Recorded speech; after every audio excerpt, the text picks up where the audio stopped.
I had just stepped into the yard after my sister's funeral when I saw my mother's wedding dress, the only keepsake left after 40 years, draped over the flower bed, soaked and caked with mud. My daughter-in-law stood in the doorway and said coldly, "My child needs a private room. That pile of trash just needs to be thrown out." That sentence shattered the grief I hadn't finished grieving. My son only shrugged and said nothing. When I bent down to pick up the wedding photo frame, she walked right past me, her heel crushing the glass.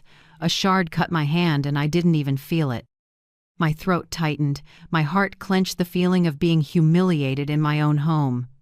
I quietly took out my phone, photographed everything, and sent it to the one person who knew I'd been wary of this. That night, I didn't cry.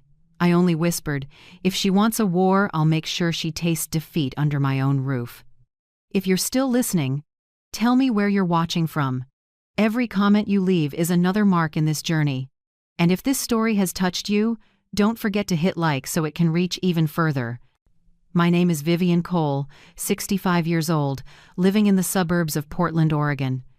I had just returned from Phoenix, Arizona, after my sister's funeral, the last person in my family who ever called me little sister. The flight was long, my body tired, my heart empty, yet the scene in the front yard jolted me awake like a bucket of cold water. This house, the 2-story cedar home with dark brown shingles, has been where I've lived for more than 30 years. I bought it after my husband died, painted every wall myself, replaced every floor tile. A lifetime as an accountant didn't make me rich, but it made me meticulous. Everything in this house bears the marks of love, effort, and memory. And now those memories lay scattered across the lawn, wet with rain and muddied like trash. The wooden chest my brother hand-built in 1978 was pried open, my mother's leather notebook was soaked, and my hand-stitched embroidery had blown up onto the steps. I walked slowly, picking up each item as if gathering the trampled pieces of my own memory. Sloane still stood there, arms crossed, her stomach flat under a silk dress. "I already said you have to move into the back storage room," she said evenly, cold. "The upstairs bedroom will be the baby's room." I looked around. There was no sign of preparing for a child, just a convenient excuse to push me out. I gave a small laugh that never reached my eyes. "The storage room?" I asked. "Yes," she said. "That's where you can be quieter." I didn't argue. I walked down the little slope to the back. The wooden door creaked open, and the smell of damp and dust hit my nose. Inside were a dirty folding mattress, a bare ceiling socket, and a small window draped in cobwebs. No table, no chair, no blanket. I sat on that mattress and took a deep breath. Humiliation twisted in my chest, but tears didn't fall. I pulled out my phone and photographed every corner of the room, every tossed-out item, every footprint on the floor. I used to think I understood Sloane, smooth, charming, good at winning people over. When Andrew introduced her 10 years ago, I was quietly happy. Finally, my son has someone by his side. I didn't know that someone would slowly edge me out of my son's life until I became just an old object in their eyes. That night, Andrew came home late. The door to my room, now the storage room, opened a crack, hallway light spilling in. "Mom," he said tiredly. "Don't mind it. Sloane is stressed. She needs her own space." I looked at my son, the face I'd loved and trusted most. "And what about you?" I asked. He avoided my gaze. "You know, my wife comes first." The door shut with a soft squeal of the hinge. The room went dark again. I opened my phone and checked the secondary account I'd once let Andrew use for emergencies. A string of odd transactions popped up. Interior design, baby room paint, weekend Napa Valley, luxury spa package. Each line was like a knife cut. Nearly $6,000 in 2 months. I knew that was just the tip of the iceberg. I'd heard Sloane hint about selling a few old pieces to refresh the space. Now I understood she'd sold my memories to buy meaningless things. Late at night, I opened my contacts and tapped Amit Patel, the attorney who helped me with insurance paperwork 10 years ago. "I need to see you," I said. "Tomorrow, 9 a.m. "What happened, Miss Vivian?" "Family," I answered briefly. "And I need to protect what's left." Before bed, I heard a car in the driveway. I peeked through the curtain. Sloan was driving an ivory Lexus, the car she said she borrowed from a friend. But the interior light was bright enough for me to see a new designer handbag on the passenger seat. Early the next morning, as I took the trash to the curb, Mrs. Whitaker, my neighbor of nearly 20 years, called softly, "Vivian, I have to tell you this. Last week I saw a man deliver several big boxes to Sloan. She told me they were nursery decorations, but when I got closer, it was obvious designer goods, shoes, bags, perfume. The delivery service was expensive." I nodded, thanked her, and said nothing more. In my head, the fragments of suspicion clicked into a complete picture. I went back inside and looked around the cold little room. Every grain in the wood floor felt like it was whispering something. I sat on the edge of the mattress, took out a notebook, and wrote the first line with blue ink. March 14th. Begin collecting evidence. Then, I told myself, quietly but firmly, if I have to stay in a storage room, I'll stay there as a plaintiff, not as a freeloader. I closed the notebook and looked up at the dim ceiling. For the first time in years, I didn't feel weak. I felt like a woman who knew exactly what she was about to do. The next morning, when the first sunlight cut through the dusty little window of the storage room, I woke heavy-hearted. I'd only slept a few hours. A sharp pain in my chest made me sit up and breathe deep. Beside the folding mattress was my old suitcase with the few things I still kept, some clothes, a chipped photo frame, and the expense ledger I'd carried everywhere since working as an accountant at the city's architecture office. I opened it, line after line, tidy and careful. Every roof repair, pipe replacement, furnace maintenance, I had recorded the date, cost, and contractor. I always thought that habit was pointless until now. I grabbed my laptop, opened my bank account, and matched each item to the handwritten ledger. On the very first line, my heart squeezed. Interior design, $12,800. Under it, baby room decoration, $3,400. Spa maternity retreat, deposit $2,500. Napa Valley weekend, $7,900. One by one. Over 8 months, the total pulled from the secondary account I'd let Andrew use for emergencies added up to $86,400. I didn't need to be an accountant anymore to understand. This wasn't family expense, it was indulgence on my dime. I leaned against the wall, breathing deep to steady myself. 10 years ago, when Andrew got married, I added his name to a secondary account because I trusted him. I thought it would make emergencies easier. That emergency turned out to be vacations, designer bags, and pastel walls I never agreed to pay for. I turned off the screen, closed the ledger, and fought the tremor in my hands. I went upstairs to find more evidence. The living room where my mother's walnut cabinet once stood, the one she scrimped for all year to buy at the antique market in 1962, was now bare. In its place stood a shiny, sleek, soulless piece. I froze, hand touching the empty spot in the floor where the old cabinet used to be, a chill running up my spine. I stepped onto the porch where my father's rocking chair had always sat. I'd repainted it last year, keeping the scratch on the left arm as a keepsake. Now, only a lighter square of tile remained, a mark of absence. I went back in, opened my phone, and pulled up Marketplace, the app the kids use to sell second-hand things. I typed a few keywords: walnut rocking chair, vintage, Portland. Dozens of results appeared. I scrolled and my heart stopped for a moment. A listing had expired 3 days ago, but the thumbnail was still clear. My father's chair, the scratch on the left arm, exactly as I remembered. Below it, sold. $650. I set the phone down, took a long breath, but couldn't stop the short gasps. An object is just a thing, but to me it was memory, proof that I had existed. And now Sloan had sold everything piece by piece. I didn't scream, and I didn't call Andrew. Instead, I opened my laptop and created a new folder. Across the screen, I typed, "Case, Sloan." I dropped in everything: photos of the belongings thrown into the yard, shots of the storage room, the missing cabinet, the chair listing, the bank statements, the saved ad images.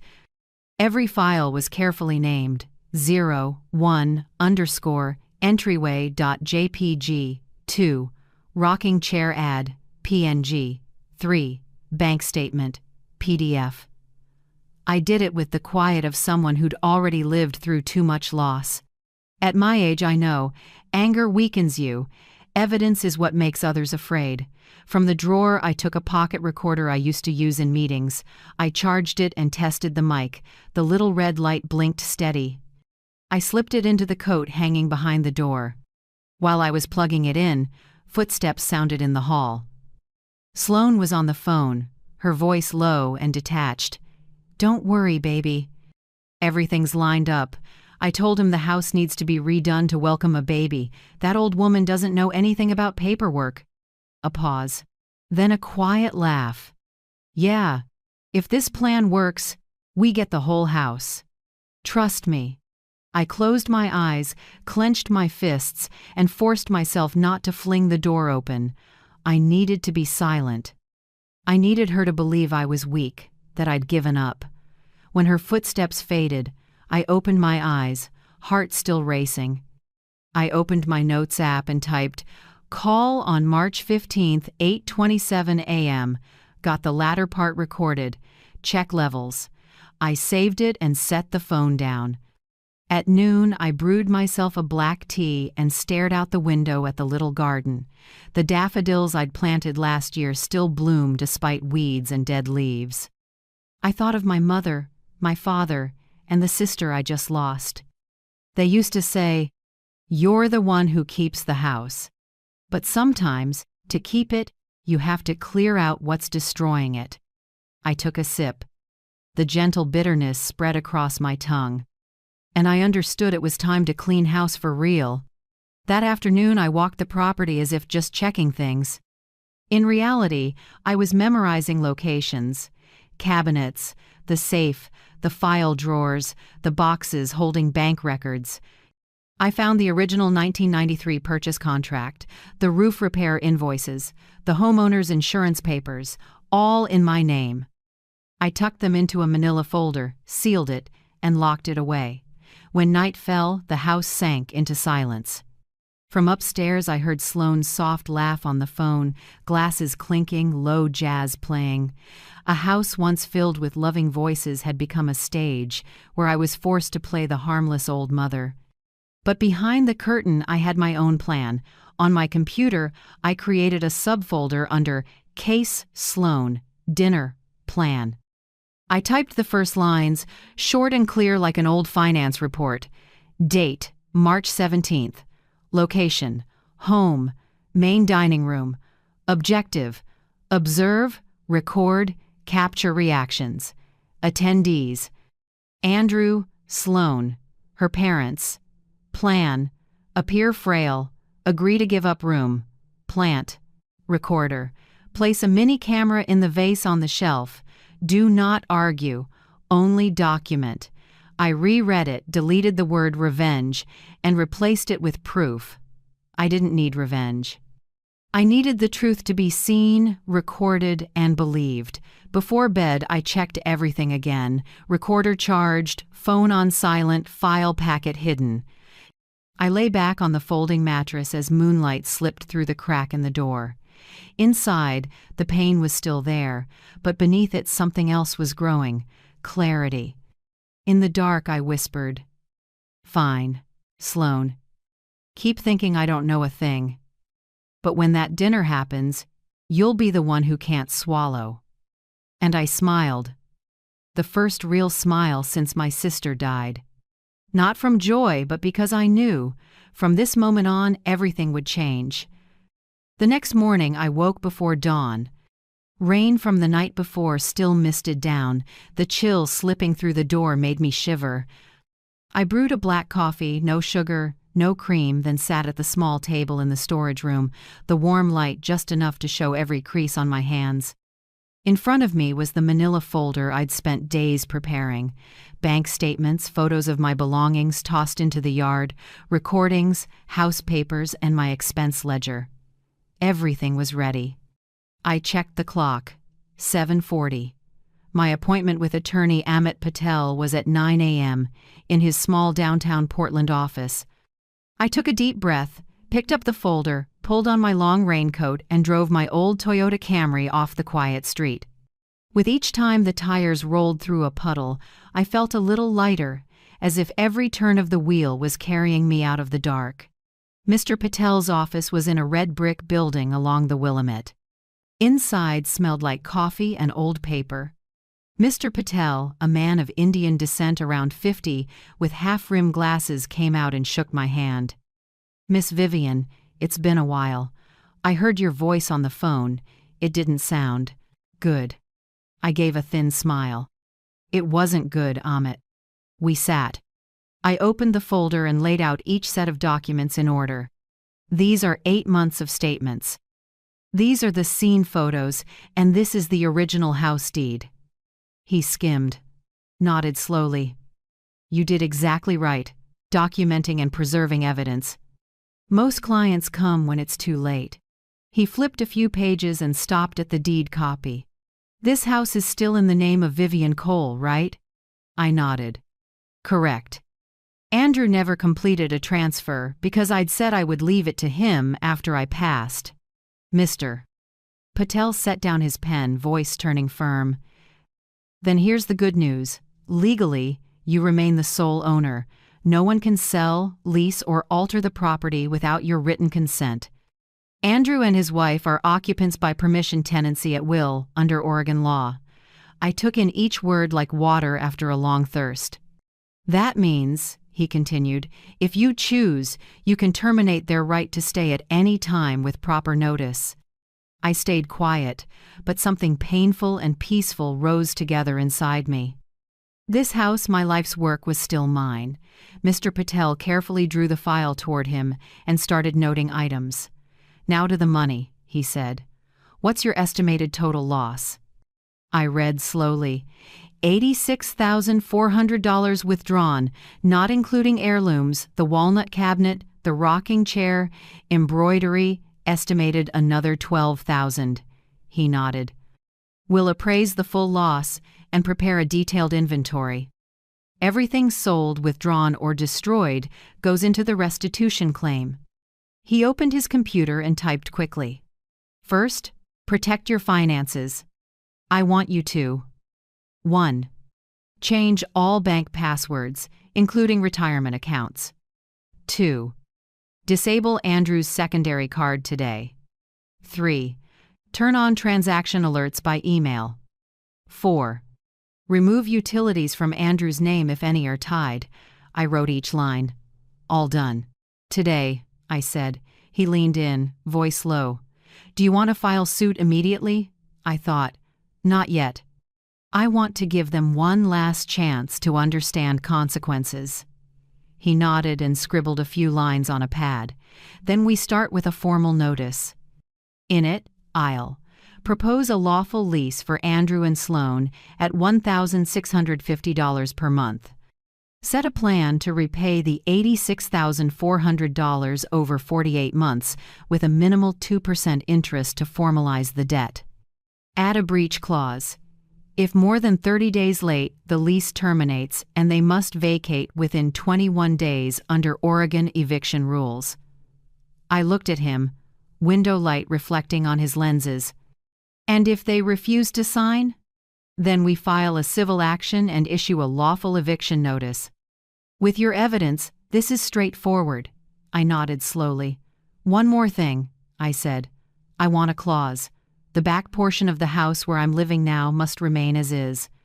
No one can enter, lock, or change the lock without my consent." He smiled. "You're as sharp as you were in your accounting days." "I'll add it." We sat quietly for a moment. Outside, the rain had stopped, and sunlight began to stretch across the traffic. I placed my hand on the folder and said softly, "Amit, I don't want to destroy my son.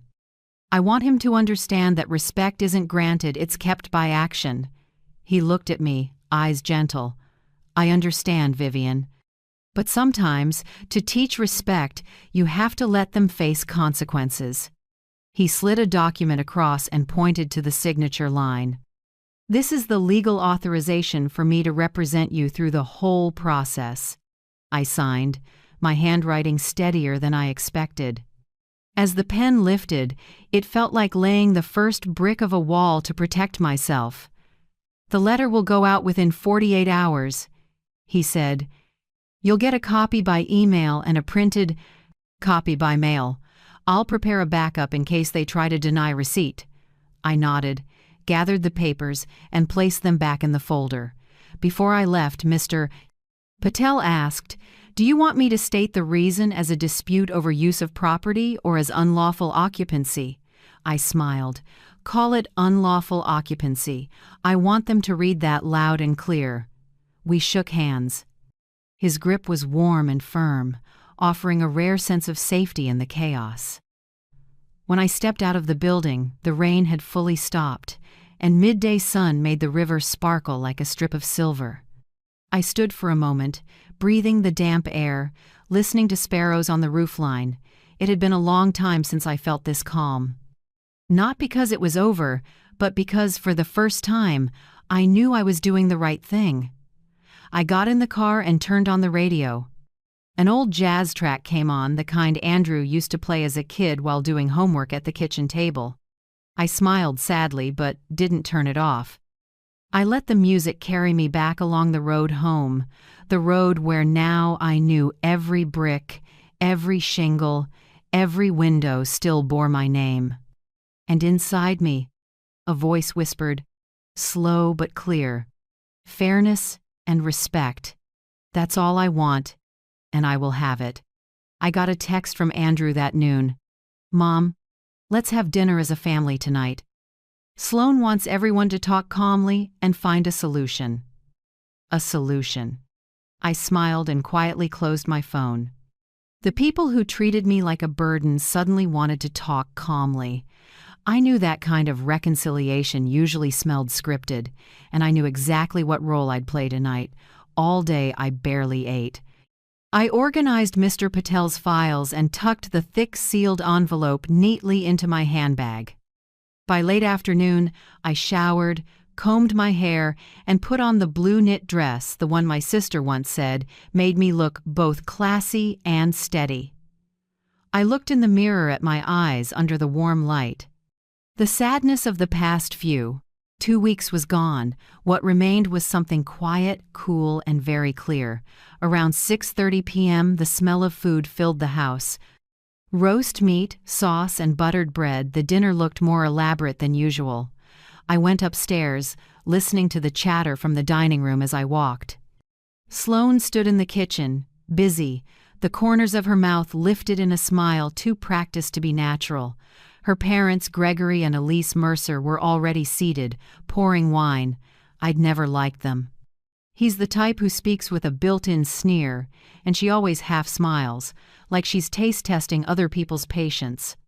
"Vivian, you finally came up," Sloan said, voice soft but sharp. "We just want a peaceful dinner, no tension." I sat across from them and glanced at the neatly folded white napkin in front of me. "I hope so too," I answered slowly. "It's been a long time since I've seen anything like peace in this house." Dinner started.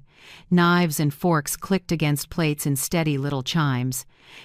No one spoke for the first few minutes, just the sound of wine being poured and Sloane's fake laugh when Elise talked about an acquaintance opening a senior living facility in Eugene. "It's wonderful," Elise said, looking at me. "At your age, having a quiet place with attentive care is what anyone would want." Gregory nodded and added, "Right. At this age, living alone can be inconvenient for both generations.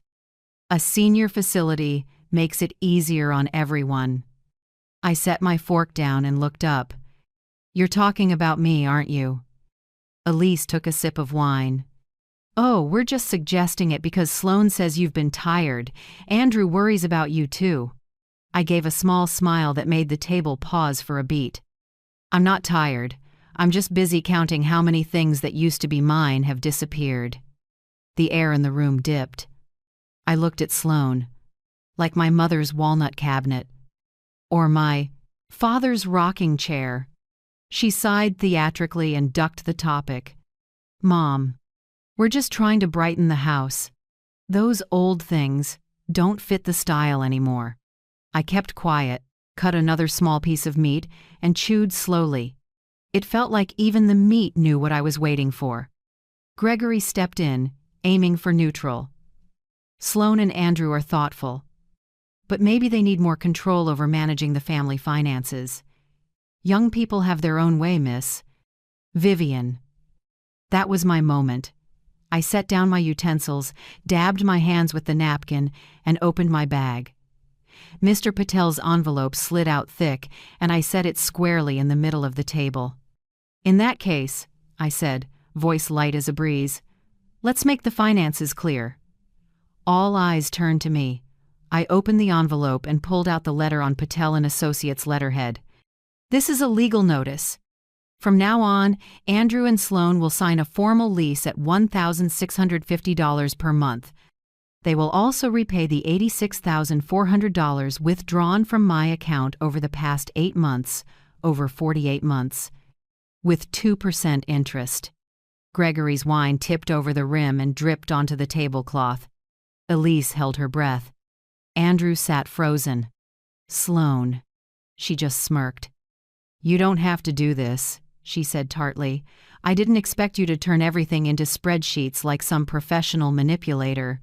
I lifted my head and met her eyes until she had to swallow. "I used to be an accountant, yes. And I'm also the person who still holds title to this house." Then I took out my phone, opened the Case Sloane folder, and turned the screen so the whole table could see. My father's rocking chair was right there, the scratch on the armrest and the words, "Sold, $650 underneath. "Elise," I said, "if it looks familiar, it should. Your daughter sold it. Along with a lot more." The air went thick as syrup.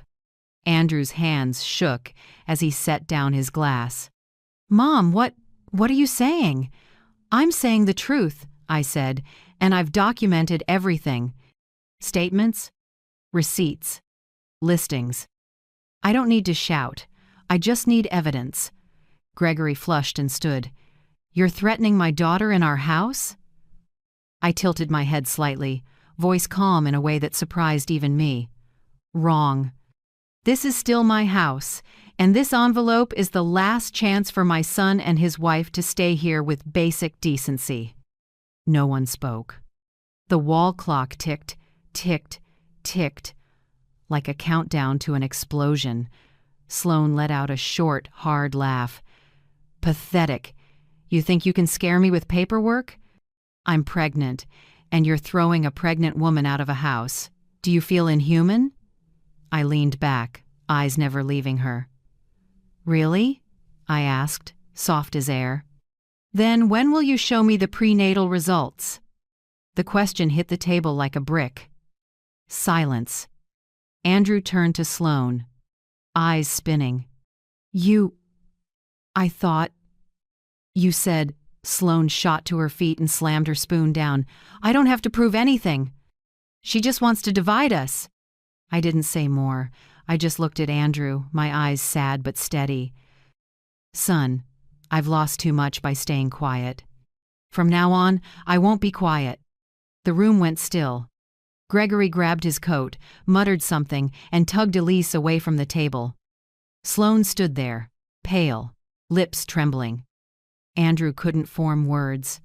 I stood, slid the envelope back into my bag, and said softly, "I'll leave the letter on the kitchen counter. You have 48 hours to read and sign." Then I left the dining room. Behind me, dishes clattered the sound of a dinner breaking apart, like ice cracking underfoot. Walking down the stairs, I didn't feel shaky, just relieved. Maybe because for the first time, the scale tilted toward what's right. I went into the two together. The storage room, now my strategy room, sat on the folding mattress and looked out the window. Outside, the first snow flurried, drifting down like ash after a battle. But inside me, a clear, steady flame kept burning, and I knew the real fight was only beginning. That night the house was dead quiet after the emotional storm. I thought it had all ended with the shattered spoon and my son's exhausted stare, but close to midnight, a soft knock sounded at the storage room door.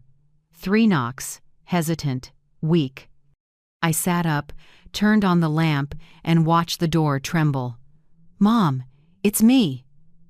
Andrew's voice was hoarse, tired, broken. I opened the door. He stood there, gaunt, eyes bloodshot. The warm yellow light showed a face that used to be bright, now early lines and panic. "I can't sleep," he said, voice shaking. "I'm scared of losing the house, Mom. I don't know what to do." I stood there, silent. Part of me wanted to hug him. Another part wanted to hold the line. "I don't want to throw anyone out." I answered slowly. "That's why I offered the lease. If I wanted revenge, I would have changed the locks a long time ago." Andrew dropped his head, fingers laced tight. "Sloan," she said, "if we don't have this house, she'll leave me. I don't want a divorce, Mom. I'm just scared of losing everything." I looked at my 36-year-old son, the man who once said, "I'll take care of you like Dad did." Now he was just a big kid, tied up by fear and lies. I sat on the edge of the bed and motioned for him to sit across from me. "Tell me, Andrew, who sold your father's chair? Who decided to withdraw the money?" He took a slow breath. "Sloan," she said, "your old stuff made the house look poor. She said our friends would laugh if they saw it." A cold blade went through me. "And you?" I knew it was wrong, but I didn't dare argue. "She threatened to tell people you control the money, that I don't. I have a voice. I didn't want anyone to think I'm unfilial." I closed my eyes. Every word weighed like lead. I understood Sloan took more than money. She took my son's backbone, and part of that was on me. "Andrew," I said, low, "I used to think loving you meant shielding you.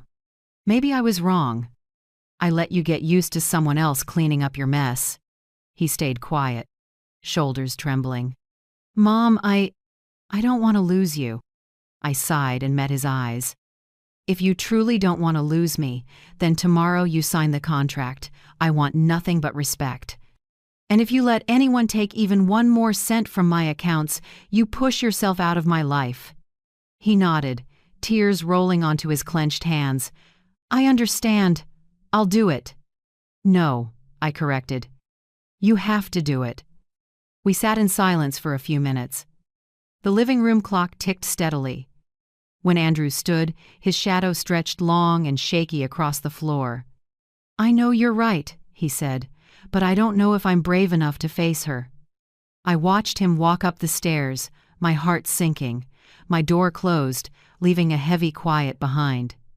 I sat there staring into the dark and realized sometimes a mother's love is a double-edged knife. It can save, or it can make someone so soft they forget they can stand up on their own. I took out my phone and opened my messages with Mr. Patel. I typed a short line, "Tomorrow at 9 a.m. They'll be there. Prepare the contract." After sending it, I turned off the main light and left the desk lamp on. In its dim glow, the little recorder on the shelf blinked red. I'd left it running since early evening. I was about to lie down when soft steps crossed the upstairs floor. A door clicked shut. Then Sloane's voice, small but clear, came through the paper-thin wall. "I told you, just a few more months. Just a few more. Once that old woman signs all the papers, I'll say I had a miscarriage. No one can. Blame me then. People say family is the safest place. But sometimes it's where you have to learn to protect yourself. If you've ever been deceived by family, would you choose to forgive or let justice speak? I want to hear your thoughts. Just one comment says a lot. A pause. Then a man's voice over the phone, low and distant. You sure? Sure. This house is worth a little more suffering. I went rigid. Every word dripped acid onto my heart. Miscarriage, a lie preloaded and planned in detail. The pregnancy itself was likely just a show. I didn't jump up. I lay still, eyes open in the dark. My heartbeat pounded in my ears like a drum. Part of me shattered knowing my son had been fooled this far. Another part, colder, turned to steel. I looked at the recorder. The red light blinked, steady. I knew that conversation was saved. The room was still cold, but inside me, a slow flame rose, not the burning kind, but the kind that hardens resolve. I pulled up the blanket and whispered into the dark, "Go on, Sloan. Keep lying, keep scheming. This old mother isn't as stupid as you think." Outside the window, rain started, ticking steadily. I listened to each drop, like counting down the minutes until the dawn when justice would start to speak. The next morning, Portland wore a thin veil of fog. The early sun hadn't pierced the gray. The streets were slick and shimmering after the night rain. I sat in the back seat, hands on my file bag. Andrew drove in silence, and Sloan sat beside him in black sunglasses, lips pressed tight. No one spoke. The air in the car was heavy enough that I could hear the soft hiss of the vents. Mr. Patel's office was on the third floor of an old building near the river. When we walked in, he was already waiting, white shirt, blue tie, serious but calm. On the table, a neat stack of documents and 2 silver pens. "Thank you for being on time," he began, voice light but firm. "I want this meeting to be clear, transparent, and civil. Miss Vivian is the lawful owner of the home. You two are occupants by permission. You have no ownership rights, only temporary residency. We'll set a lease and a repayment plan to make it legal." Sloan smirked, arms crossed. "I don't need a law lecture. I'm only here because Andrew said I had to be." Mr. Patel adjusted his glasses and looked at her through the lenses. "Very well. I'll go straight to terms. Rent at $1,650 per month, a 1-year lease with automatic renewal if paid on time. The $86,400 will be paid back over 48 months, with 2% interest to avoid it being treated as a gift. These terms will be publicly recorded and notarized by our office." She tilted her head, a mocking smile flashing. 2% interest? You're charging your own son interest? I looked straight at her, my voice not loud but clear. "I'm charging interest to the person who took my money. As for my son, he's just paying the price for staying silent too long." Sloane's face reddened, ready to snap back, but Andrew put a hand on her arm and gave a small shake of his head. "Sign it," he said quietly, drained. "You're taking her side. I just want peace." She yanked her arm away and slumped into the chair, voice tight. "Fine. I'll sign. Mr." Patel slid the first page to Andrew. His hand shook. He inhaled, then signed. The scratch of the pen filled the quiet room, sounding like a blade cutting some invisible cord between mother and son. Sloan stared at the signature, lip trembling, then grabbed the pen. She signed fast, as if to end the ache, and pushed the stack back to Mr. Patel. He flipped through each page, checked, then pressed the seal. "Good. The lease is effective today. Payment schedules will be emailed. I've also recorded the list of sold heirlooms, the walnut cabinet, the rocking chair, the hand embroidery, and the wooden chest. I'll work with an appraiser on a separate restitution figure." Sloan let out a short, dry laugh. "She's going to invoice her memories now?" I didn't answer. I just looked at her, not angry, not pitying, just the look of someone who has seen too much deceit. "No one can repay memories," I said quietly, "but losses still need a price." The room seemed to freeze. Mr. Patel filed the papers into a folder and closed it. "I hope this is a first step toward order. I don't represent anyone here except fairness." I nodded, thanks. Andrew kept his head down. Sloane sprang up, put her sunglasses back on, and raised her voice. You win, Vivian. But remember this, when your grandchild is born, you'll never see them. I stood, picked up my bag, and faced her, voice low but steady. Don't use a child as a shield. You'll need more than that to keep yourself clean. Her smile vanished. She turned, dragging Andrew out. Her heels hit the tile sharp as a second hand scraping across a clock. I stayed, watching the door ease shut, then turned to Mr. Patel. He was quiet for a moment, then said softly, You know they won't accept this easily, right? I know, I said, but at least they had to start with a signature.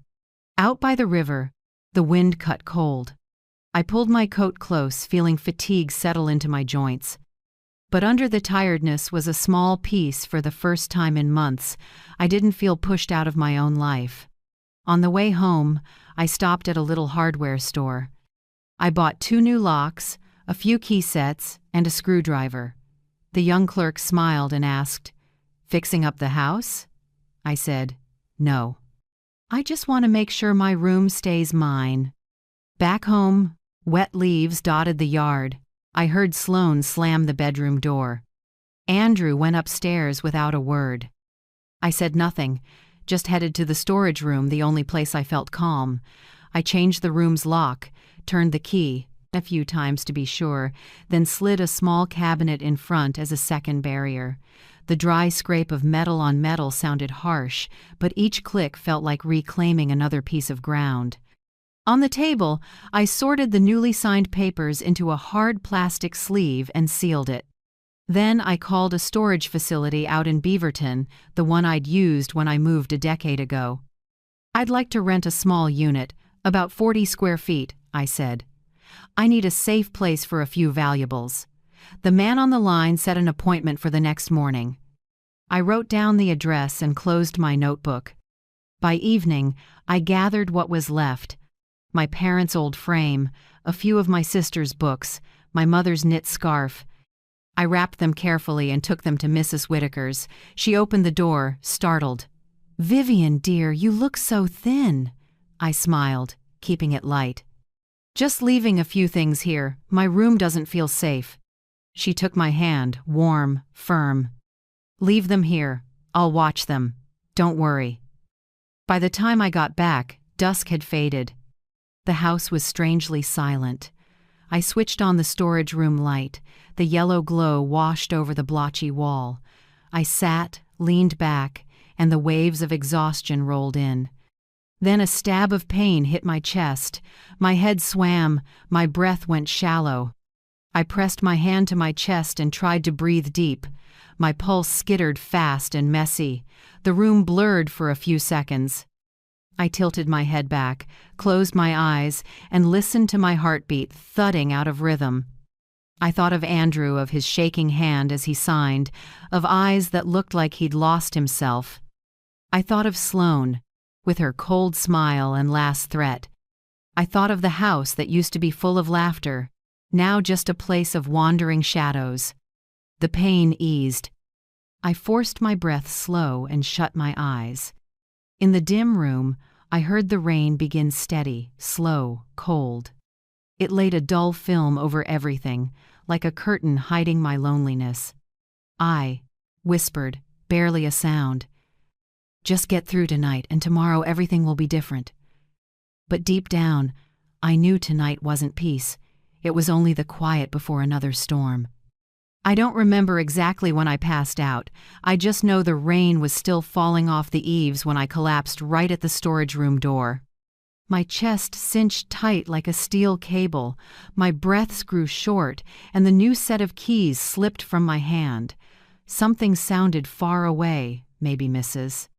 Whitaker shouting my name, then everything dropped into an icy void. When I opened my eyes, the white ceiling of Providence Hospital hung above me. The familiar smell of disinfectant made me shiver. A white coat leaned in. A gentle male voice said, Mrs. Cole, you're awake. You had a stress-induced pre-heart attack event. Thankfully, your neighbor called an ambulance in time. I blinked and tried to speak, but my throat was dry and raw, an IV in my arm, the needle cold. The door eased open. A nurse came in, followed by Mrs. Whitaker, her eyes red. "Vivian, you scared me half to death." I knocked, and no one answered. Good thing I heard something fall inside. I managed a weak smile and squeezed her hand. "Thank you, you saved me again." Less than 6 hours later, news of my hospitalization reached my 2 kids far away. By afternoon, the door flew open and I heard the familiar footsteps. Hannah, my daughter, reached me first. Her brown hair was pulled back, her face thinner than the last time I saw her. Behind her was Lucas, my youngest, the one who calls me weekly but hadn't been home in 2 years. "Mom!" Hannah's voice broke as she hugged me. Lucas gripped my hand and leaned close. "The doctor said it was down to minutes. Do you know how scared I was?" I couldn't speak. I just laid my shaking hand over theirs, the warmth slowly easing my heart. The pain in my chest lingered, but inside, it felt like someone had just lifted a boulder. An hour later, the doctor returned, serious but compassionate. "You need complete rest and to avoid stress for at least 90 days. Your heart's more fragile than average. We'll prescribe blood pressure meds, a vasodilator, and recommend a therapist to help reduce stress." I nodded faintly, though all I could picture was the house, the place I knew I'd have to go back to, like it or not. After he left, Hannah pulled a chair close and stroked my hair the way I used to soothe her as a child. "Mom, come stay with me for a month. My place in Manhattan has a spare room, a housekeeper, and a private doctor. You need quiet." I smiled weakly. "Hannah, thank you, but I need to stand firm in my own home. If I leave now, they'll think I gave up. And I haven't, you understand?" Lucas perched on the bed's edge, fingers laced, eyes grave and sad. "I'll talk to Andrew, not to take sides, just so he understands how much you've endured." I nodded slightly, gaze far away. "Talk, but don't go in angry. He's fragile, Lucas. The storm already took a piece of him." Hannah bent and pressed her cheek to my hand. "Mom, I promise we won't leave you alone this time." I smiled, eyes stinging. "You're grown. I couldn't ask for more." They stayed the night. I heard Hannah whispering with a nurse in the hallway, and Lucas stretched out on the window bench. Each time I cracked my eyes open and saw the dim light on their faces. Time rolled backward. The 3 kids who once fought over the back seat on road trips were now grown, each with a life of their own. Together again only because their mother had fallen. The next morning, the doctor brought forms for new medical power of attorney. "In any emergency, who do you want making decisions for you?" I looked at Hannah and Lucas. Both of them. "What about your eldest son, Andrew?" I shook my head, calm. "I want everything separated from him for now. I need peace." The doctor nodded. Understood. All that day, Andrew never showed. No call, no text. I wasn't surprised. Sloan likely had him wrapped tight in sweet lies. That afternoon, Hannah set lavender by the bed. The soft scent eased my head. "Mom, anything you need, just say it," she whispered. I gave a thin smile. "Just seeing you safe is enough for me." 3 days later, I was discharged. Hannah and Lucas grabbed the bags, while I walked slowly, one hand on my chest, my pulse still jumpy. Outside, the world had cleared after the rain. Sunlight filtered through the trees, lighting their hair as they leaned into the wind. Pride and sorrow rose together and caught in my throat.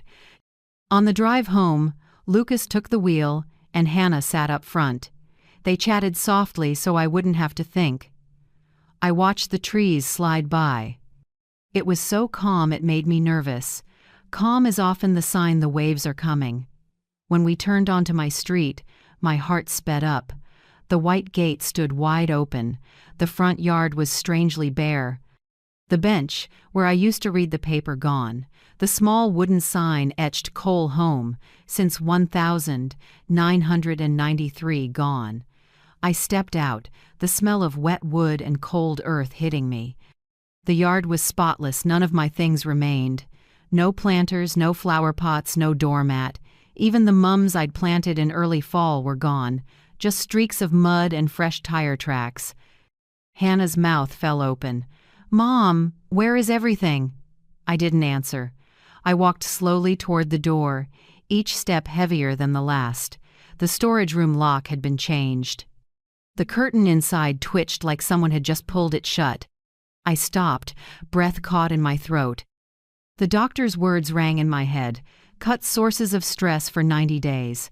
But how does any mother stay calm when the home she sweated to build is being stripped layer by layer, breath by breath? Lucas moved ahead and tightened his hand on my shoulder. "Mom, let me go in first." I nodded slightly and watched. My tall son crossed the threshold, his eyes bright in the afternoon light, reflecting the anger he was trying to hold back. Hannah squeezed my hand, voice shaking. "Mom, you have to be strong. Please." I stood still. Inside me, everything condensed into one quiet question. People can take all the things. Can they take the will of a mother who has almost lost it all? The answer arrived with the last breath of daylight. No, they can't. I was still standing. I still had a heart, a mind, evidence, and my 2 true children at my side. In the pale sun, I looked at the empty house and heard the wind through the trees whisper, "Stand tall, Vivian. Storms drop leaves. They don't uproot."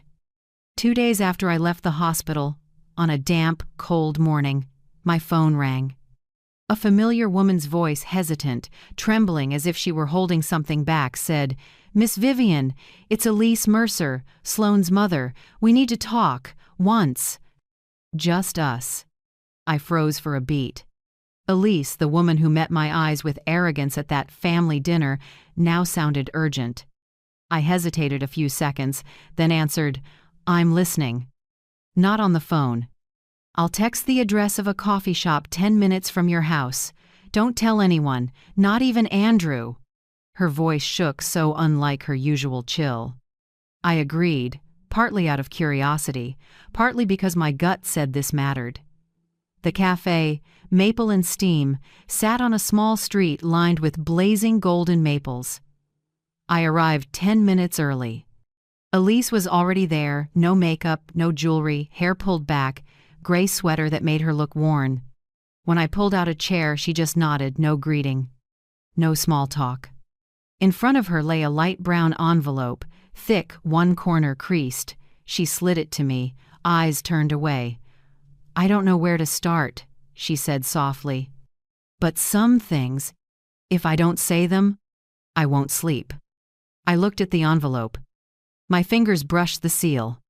It felt hot. "About Sloane?" I asked.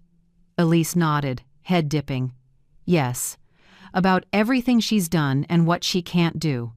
I opened the envelope. Inside, medical records, credit card statements, screenshots of texts. The pages bore the logo of a fertility clinic in California.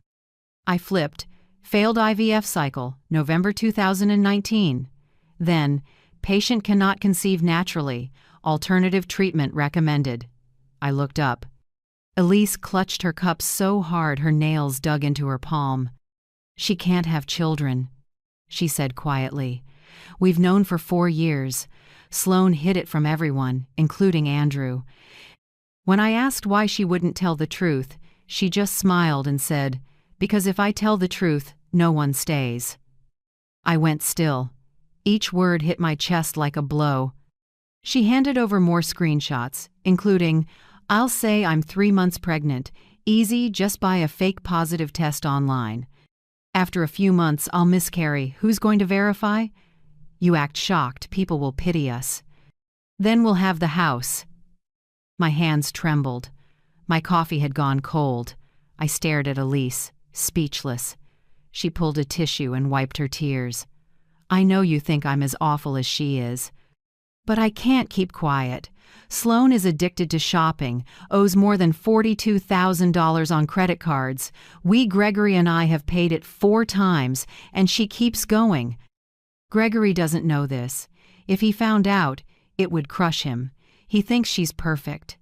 She exhaled, fingers knotted tight. I was proud of her once. Now I'm afraid. She can't tell what's real anymore.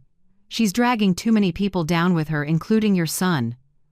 I set the envelope down, my voice low but firm. Why tell me? You could have stayed silent and I'd never know. Elise lifted her red eyes. Because I can't watch her destroy other people's lives. I've stood by too long. I owe you and I owe my daughter the truth. We sat in. Silence for minutes. The room's sounds faded until there was only the clink of a spoon in porcelain and 2 heavy breaths from 2 women betrayed, one by her daughter-in-law, one by her own child. Right then, Hannah walked in. I'd asked her to come, just told her I needed a witness. She reached the table quickly and shook Elise's hand. Without much explanation, I slid the envelope to my daughter. Hannah took out her phone and photographed every page, every screenshot. Mrs. Elise, thank you, Hannah said softly. We'll send this to Mr. Patel right away. He'll know how to protect my mom. Elise nodded, voice tight. I don't want a lawsuit, I just want it to stop. If Sloan keeps going, she'll lose everything. I let out a small breath. Inside me, feelings tangled, anger, pity, and a strange hollow. This wasn't victory. It was release from an illusion. All the times I'd asked myself, am I being too harsh? Is Sloan really pregnant? They evaporated like fog in sunlight. Hannah put her phone away and squeezed my hand. Mom, let's go. I stood and looked at Elise one last time. Thank you. I know this wasn't easy. She nodded, tears sliding down. No, Vivian, thank you. At least now someone knows I still have a conscience. On the way home, Portland winds slid along the windows, carrying the damp smell of early rain. Hannah drove in silence, eyes straight ahead, while I sat holding the envelope. The papers inside rustled with each bump in the road, as if to remind me the lies now had shape, proof, and weight. I pulled out my phone and typed quickly to Mr. Patel. Now have medical and financial evidence of Sloan's fraud. Sending supplementary file. The message sent. The screen lit and went dark. Outside, the trees along the road were changing color. Fall in Portland is always like this, beautiful and sad, beauty that shows up only after something is lost. Hannah glanced over and asked softly, Mom, do you feel lighter? I gave a thin smile. Not lighter, clearer. Light is when it's over. This is just the start. I opened my contacts and found my eldest. My finger hovered over Andrew Cole for a few seconds. A lump rose in my throat. He was still my son, the boy who once tore around the yard on a red bike. Now he lived inside a trap he couldn't see. I texted, Tonight. Come see me. Alone. No one else. I set the phone down, closed my eyes and leaned back. I didn't know how tonight's talk would end, only that it would change everything, not just for me, but for Andrew's future. Outside, the gray sky sank low with clouds, another rain coming. I shut my eyes, breathed deep, and felt my heartbeat slow, not from fear, but from readiness. At last, after all these years of endurance, the truth had opened its own envelope. And this time, I was ready to face it, not the pain, but the consequences of patience I'd held too long. That night, Portland sank into fog so thick the streetlights looked melted into the air. I sat in the living room, a small lamp pooled light on the oak table. In front of me, the file Elise gave me, clipped neatly inside a manila envelope. Everything was ready. Around 8 p.m., 3 slow, heavy knocks sounded at the door. I stood, heart pounding, and opened it. Andrew stood there, gaunt, slumped shoulders, gray face. His suit rumpled, deep shadows under his eyes, like he hadn't slept in days. Mom. His voice was hoarse, like a man who'd lost his bearings. I said nothing, just opened the door wider. Inside, Hannah and Lucas sat on the sofa, silent. On the table, the file lay like an unexploded bomb. Andrew came in, glanced around, paused when he saw his siblings. I gestured. "Sit!" He sat, fingers knotted, eyes avoiding mine. I slid the envelope toward him. "Read," I said, low and clear. He hesitated, opened it, and pulled out the pages. I watched his face eyes moving slowly, then stopping. His hands trembled, his lips tightened. A minute later he whispered, almost to himself, "No way." "No." Sloane said, "It can't." He flipped to the next page, screenshots of texts, clinic notes, infertility records. His eyes went glassy, like he couldn't believe the words. I heard his breath quicken, as if each line was siphoning air from his lungs. "I didn't want it to come to this," I said slowly. "But you need the truth, no matter how deep it cuts." Andrew looked up, eyes red. "Mom, are you sure? Maybe they made a mistake." I didn't answer. I just took out my phone and dialed. "Where is she?" Hannah asked softly. "On her way," I said. I told her to say it to your face. In less than 10 minutes, a car pulled up outside. Sloane came in long coat, pale face. She froze when she saw Hannah and Lucas, a flash of caution in her eyes. "What is this? A family tribunal?" I didn't bite. I pointed to the chair opposite. "Sit, Sloane. You have a lot to explain." She sat, arms crossed. "If this is about the lease, I've got nothing else to say." I pushed the file toward her. "Not the lease, the truth." She looked down, read the first lines, then looked up, her lips twitching. "Where did you get this?" "From your mother," I said. She couldn't keep the secret anymore. Silence. The room seemed to lock in place. Andrew stared at his wife. "Is it true?" he asked, voice rough. Sloane pressed her lips together and turned away. "It's nobody's business. I just didn't want to lose you, Andrew. If you knew I couldn't have a baby, you'd leave. I was trying to save our marriage." Hannah slapped the table. "Save it by faking a pregnancy and planning a miscarriage?" Sloane snapped back at her. "You don't get it. He promised the house would be his when his mother died. I just wanted to secure our future. This is all because of him." Andrew reeled as if struck. He stood, hands to his head, stumbling back. "Because of me? Because of me you lied to my family? Sold my mother's things? Took money from her account?" Sloane screamed. "You promised, Andrew. You said, 'Mom won't live forever. It'll all be ours.' I just made that promise come true sooner." The sound shattered like glass. The room went deathly still. My heart thudded heavy, but my voice came out startlingly calm. "Happiness built on lies is a sandcastle, Sloane. The first wave just hit." She gave a harsh laugh, stood, voice cracking through tears. "You win, Vivian. You've always wanted to see me fall. Congratulations." She slammed the door so hard the painting on the wall tilted. When the door closed, Andrew collapsed to the floor, face in his hands. The sob that tore out wasn't a grown man's. It was a lost child's. I went to him, sat beside him, and held him just like all those times he skinned his knees and I ran to wipe them clean. "Son," I said softly, "sometimes losing the wrong person is a blessing, better than keeping someone who makes you lose yourself." He didn't answer. He just cried quietly, head on my shoulder. Hannah and Lucas stood close, pained but relieved. This hurt, though deep, was the first step toward healing. After nearly half an hour, Andrew looked up, eyes drenched but clearer than I'd seen in years. "Mom, I'm going to divorce her." I squeezed his hand and nodded. "Good, do it right. I'll ask Patel. And I'm moving out. I can't stay in this house." "Where will you go for now?" Lucas asked. I found a small studio near work. I just need a few days to sort things out." In his voice I heard something I hadn't in a long time: resolve. 2 days later, Mr. Patel came to the house with new files. He sat right at the dining table, the place that used to be a battlefield at dinner, now a temporary office. "I've received the info from Hannah," he said.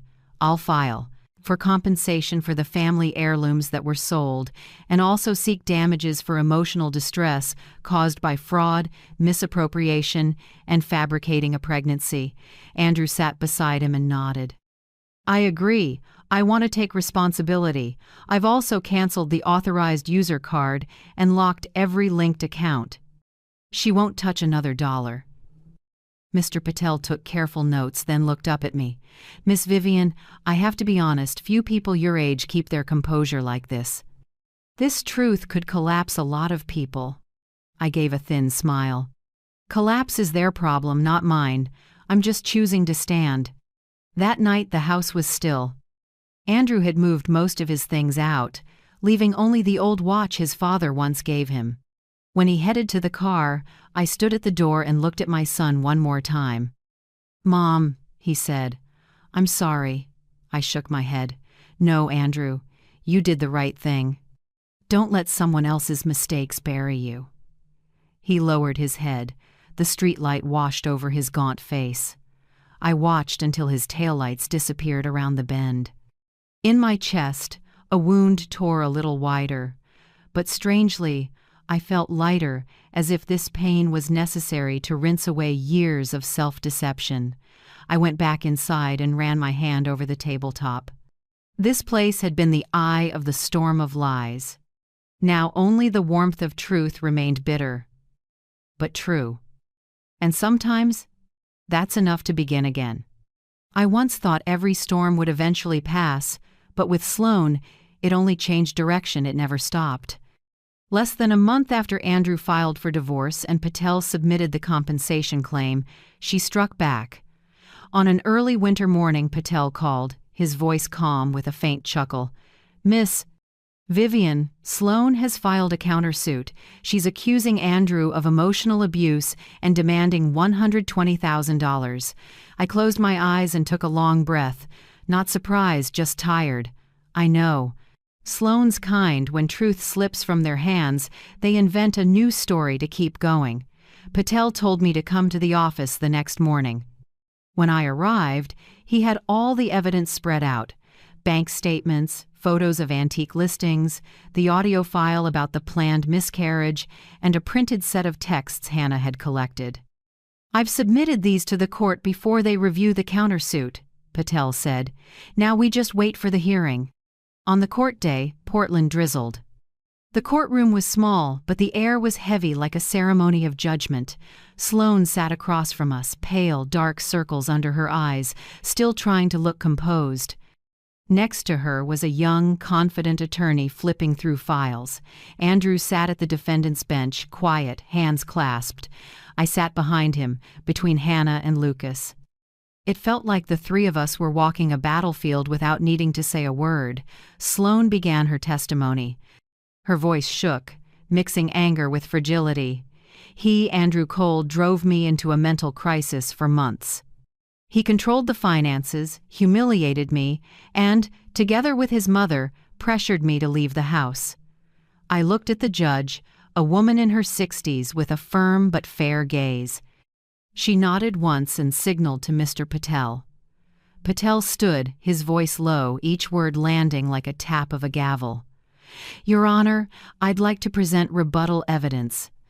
These are account statements showing $86,400 withdrawn without authorization over 8 months. These are antique sale listings and a walnut chair ad that match property belonging to the plaintiff, Vivian Cole, mother of the defendant. And this is an audio recording in which Miss Sloan Mercer admits faking a pregnancy and planning a miscarriage to gain her husband's trust and access the Cole family's assets." The room fell utterly silent. I heard a pen clatter from the clerk's desk. Sloan dropped her gaze, lips pressed tight, eyes glaring at Patel. The judge adjusted her glasses and opened the file. "Miss Mercer, do you deny this evidence?" Sloane stammered. I was set up. My mother hates me. It's all fabricated. Right then. The courtroom door opened. Elise walked in, haggard, a large envelope in hand. She stepped to the witness stand, voice trembling but steady. I am Sloane Mercer's mother. I will testify that everything Mr. Patel said is true. My daughter lied about being pregnant, spent excessively, and deceived both our family and the Cole family. Sloane spun around. Mom, how could you? Elise cut her off. Because you don't know where to stop, because I've helped you lie too many times. The room went quiet again. I saw Gregory, Elise's husband, in the back row, head bowed, face covered with his hands. The judge tapped the gavel lightly, then read her interim ruling. The court rejects the entirety of Miss Sloane Mercer's damages claim. The lease and repayment agreement between Miss Vivian Cole and Mr. Andrew Cole are recognized as lawful and in effect. The court also notes evidence of potential credit fraud and will refer the matter to law enforcement for investigation. Patel tilted his head toward me, a small signal. It's done. I exhaled, not triumphant, just feeling a long emptiness lift from behind me. A week later, the Portland paper ran a short piece. Police are expanding an investigation into credit fraud related to Sloane Mercer after additional victims reported instances of false borrowing and unauthorized purchases. I read it and felt no joy. It was like watching someone sink and knowing I couldn't pull her up anymore. That afternoon, I heard a soft knock. When I opened the door, Gregory Mercer stood there with his hat in hand. He looked much older, more gray, voice hoarse. I came to apologize, Miss Vivian. I didn't see the truth sooner. Elise told me everything. We're disappointed, but at least you gave her a chance to make it right, even if she didn't value it. I looked at him and nodded gently. No apology needed. You're a victim, too. He squeezed my hand, his grip trembling, warm and sad. Then he turned and walked away, shoulders bent in the late-season cold. Time passed, and the house grew peaceful again. Each month, Andrew transferred $1,650 in rent and $1,800 toward the debt, right on schedule. With every transfer, he left a small note. Month 3, still trying. Month 5, Mom, I've begun again. I saved each message in its own folder. Not for the money, but because they proved that clarity can take root in ruin. Patel stopped by once more to show me the final order. The court has granted the full compensation request. You can rest easy, Vivian. No one's touching your assets again. I just gave a small smile. Thank you, Patel. Now I only want quiet. The law has spoken for me. Every morning I practice deep breathing. Just as the therapist taught. Inhale for 4 seconds. Hold for 7. Exhale for 8. I started walking in the Portland rain. The steady drizzle I used to hate now feels comforting. It makes me notice the rhythm of life and my own existence. The flower bed out front, the place where my mother's wedding veil was once thrown, is replanted. I chose lavender and white daisies, the 2 flowers she loved. When my hands touch the soil, it's cold but real. With every root I press down, I feel a crack in my heart knit a little. At night, with wind at the window, I sit with a hot cup of tea and listen to the rain on the shingles. No more arguments. No more Sloane's icy tone, only my heartbeat slow, steady, and calm. I think justice isn't revenge. It's the moment you can breathe without choking, look back at losses without your hands shaking. And that night, for the first time in years, I turned off the light without fearing the dark. In the quiet, I listened to the rain on the newly planted bed like a blessing from the past for this fresh start. 6 months passed since the court ruling. Spring returned, and Portland smelled of damp earth and wildflowers. My house, the one that once echoed with fights, was now so quiet I could hear the wind threading the pines. This time, the silence wasn't heavy. It was the hush of renewal. One morning, Andrew called. His voice was lighter, clearer, without the old tremor of exhaustion. "Mom, I did it," he said. "The house paperwork. I transferred everything back in your name. No strings left."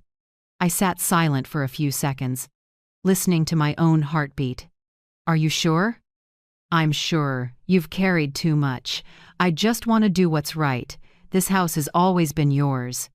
I nodded even though he couldn't see it. "Thank you, Andrew." "No," he said softly. "I should thank you for not giving up on me." After the call, I sat a long time at the window, looking at the lavender blooming purple. In my mind, I no longer saw a weak, manipulated son. I saw a man learning to begin again. Maybe a mother's love isn't sheltering forever. Maybe it's stepping back so your child can stand. A few weeks later, I began to refresh the house. Not to forget, but to revive it. I hired a small crew, the older craftsmen who painted for me back in the 90s. They scraped the old finish, rolled on a soft cream, swapped harsh white bulbs for warm amber light. My room, once the place where they threw my things, became itself again. I hung the family photos that survived, the 3 kids laughing by Mirror Lake in 2003, the dark wood frame polished bright by Lucas. One afternoon, Hannah brought a big box. Inside was a brand new rocking chair, walnut, glossy, with a pale floral seat. "You said you missed Grandpa's old chair." Hannah smiled. "I couldn't find it, so I got this. Maybe it'll become Grandma Vivian's chair in our memories." I sat. It creaked softly, gentle and unbelievably soothing. I closed my eyes and almost heard my father's laugh, my mother's hum on the porch. Lucas carefully restored my parents' wedding photo frame, the one shattered into pieces when Sloane stomped it. He picked up each shard, reassembled it, then sealed it with a protective coat. "Look, Mom," he said, "sometimes what's been broken is more valuable because it's been held together with love." I stared at the photo as tears slid before I could stop them. The fine cracks remained, but my parents' eyes shone, as if they were smiling at me. That evening we rehung the wooden sign on the porch. The old one had rotted, but the new carving was clean. Vivian's home. Lucas set brass nails and drove them firm into the post. The final strike rang out clear and sure, like a declaration. This place, at last, belonged to its rightful owner again. Andrew started individual therapy. He told me one afternoon on our walk, "They're helping me spot signs of manipulation. I can say no now, Mom." I smiled lightly. "Now you have your own boundaries, and I'm learning to protect them," he said. "Not just with other people, also with myself." I looked at my son, feeling love, pride, and a small ache like watching someone stand up after a fall, scarred but looking forward. One Sunday afternoon, I invited Mrs. Whitaker for tea. The woman who called 911 and saved me that day still looked small, but her eyes were kind. "Vivian, you look much better," she said with a gentle smile. "I owe you more than thanks," I replied. "If you hadn't made that call." She set her hand on mine. Now. "We just did what people should do. You living well, that's what makes me happy." We sat on the porch, wind carrying pine and damp earth.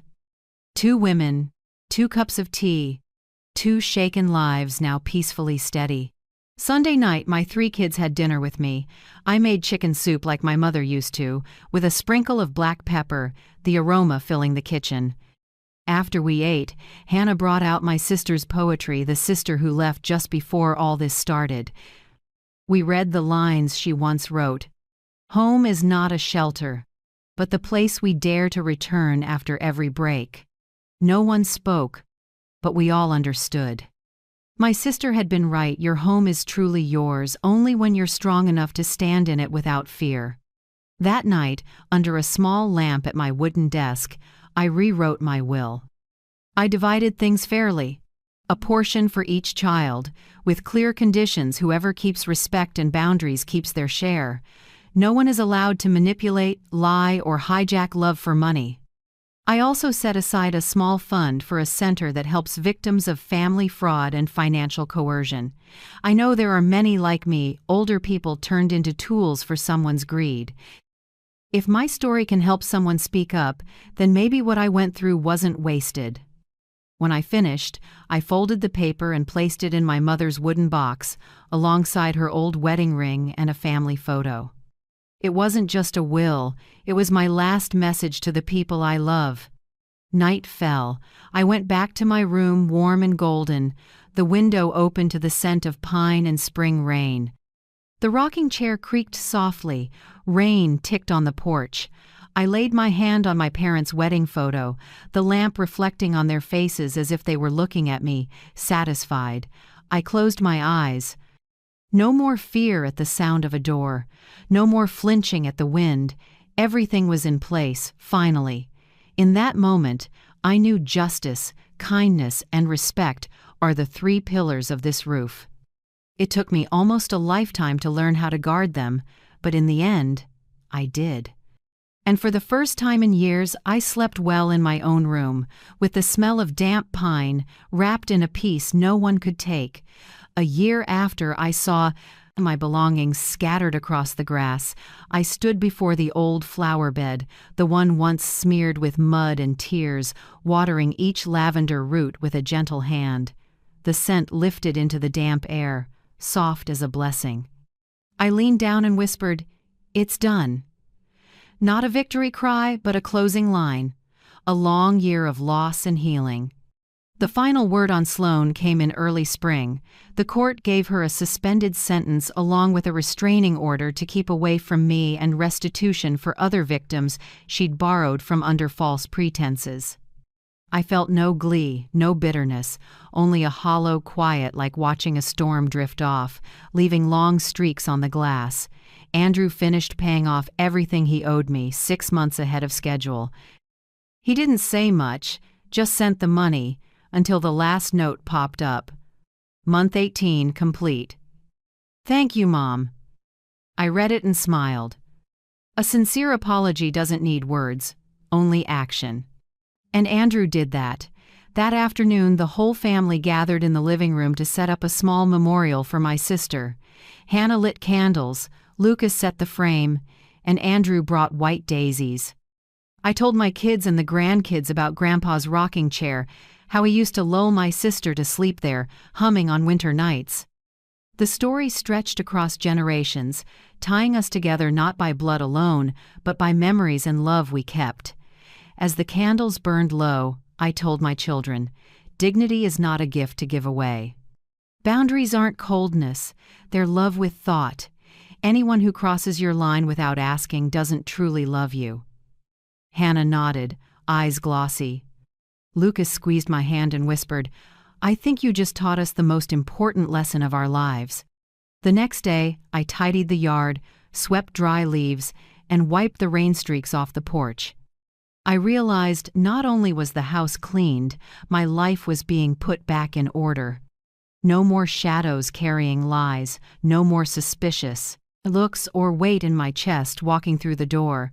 I had cleared the toxins from my life with the law, with patience, and with faith that honest people don't keep losing forever. That evening, I opened my laptop and wrote a piece for the community about financial abuse in families, something few discuss but many suffer silently. I told my story, no names, no rancor, just how a 65-year-old woman stood up properly within the law and kept her kindness. When I hit send, I felt lighter. Somewhere, someone might read it and find a little courage in those lines. Before bed, I opened the new wooden cabinet Lucas helped me build. Inside, I placed my mother's wedding scarf, now clean, pressed, and scented with lavender. I smoothed the folds, as if touching time.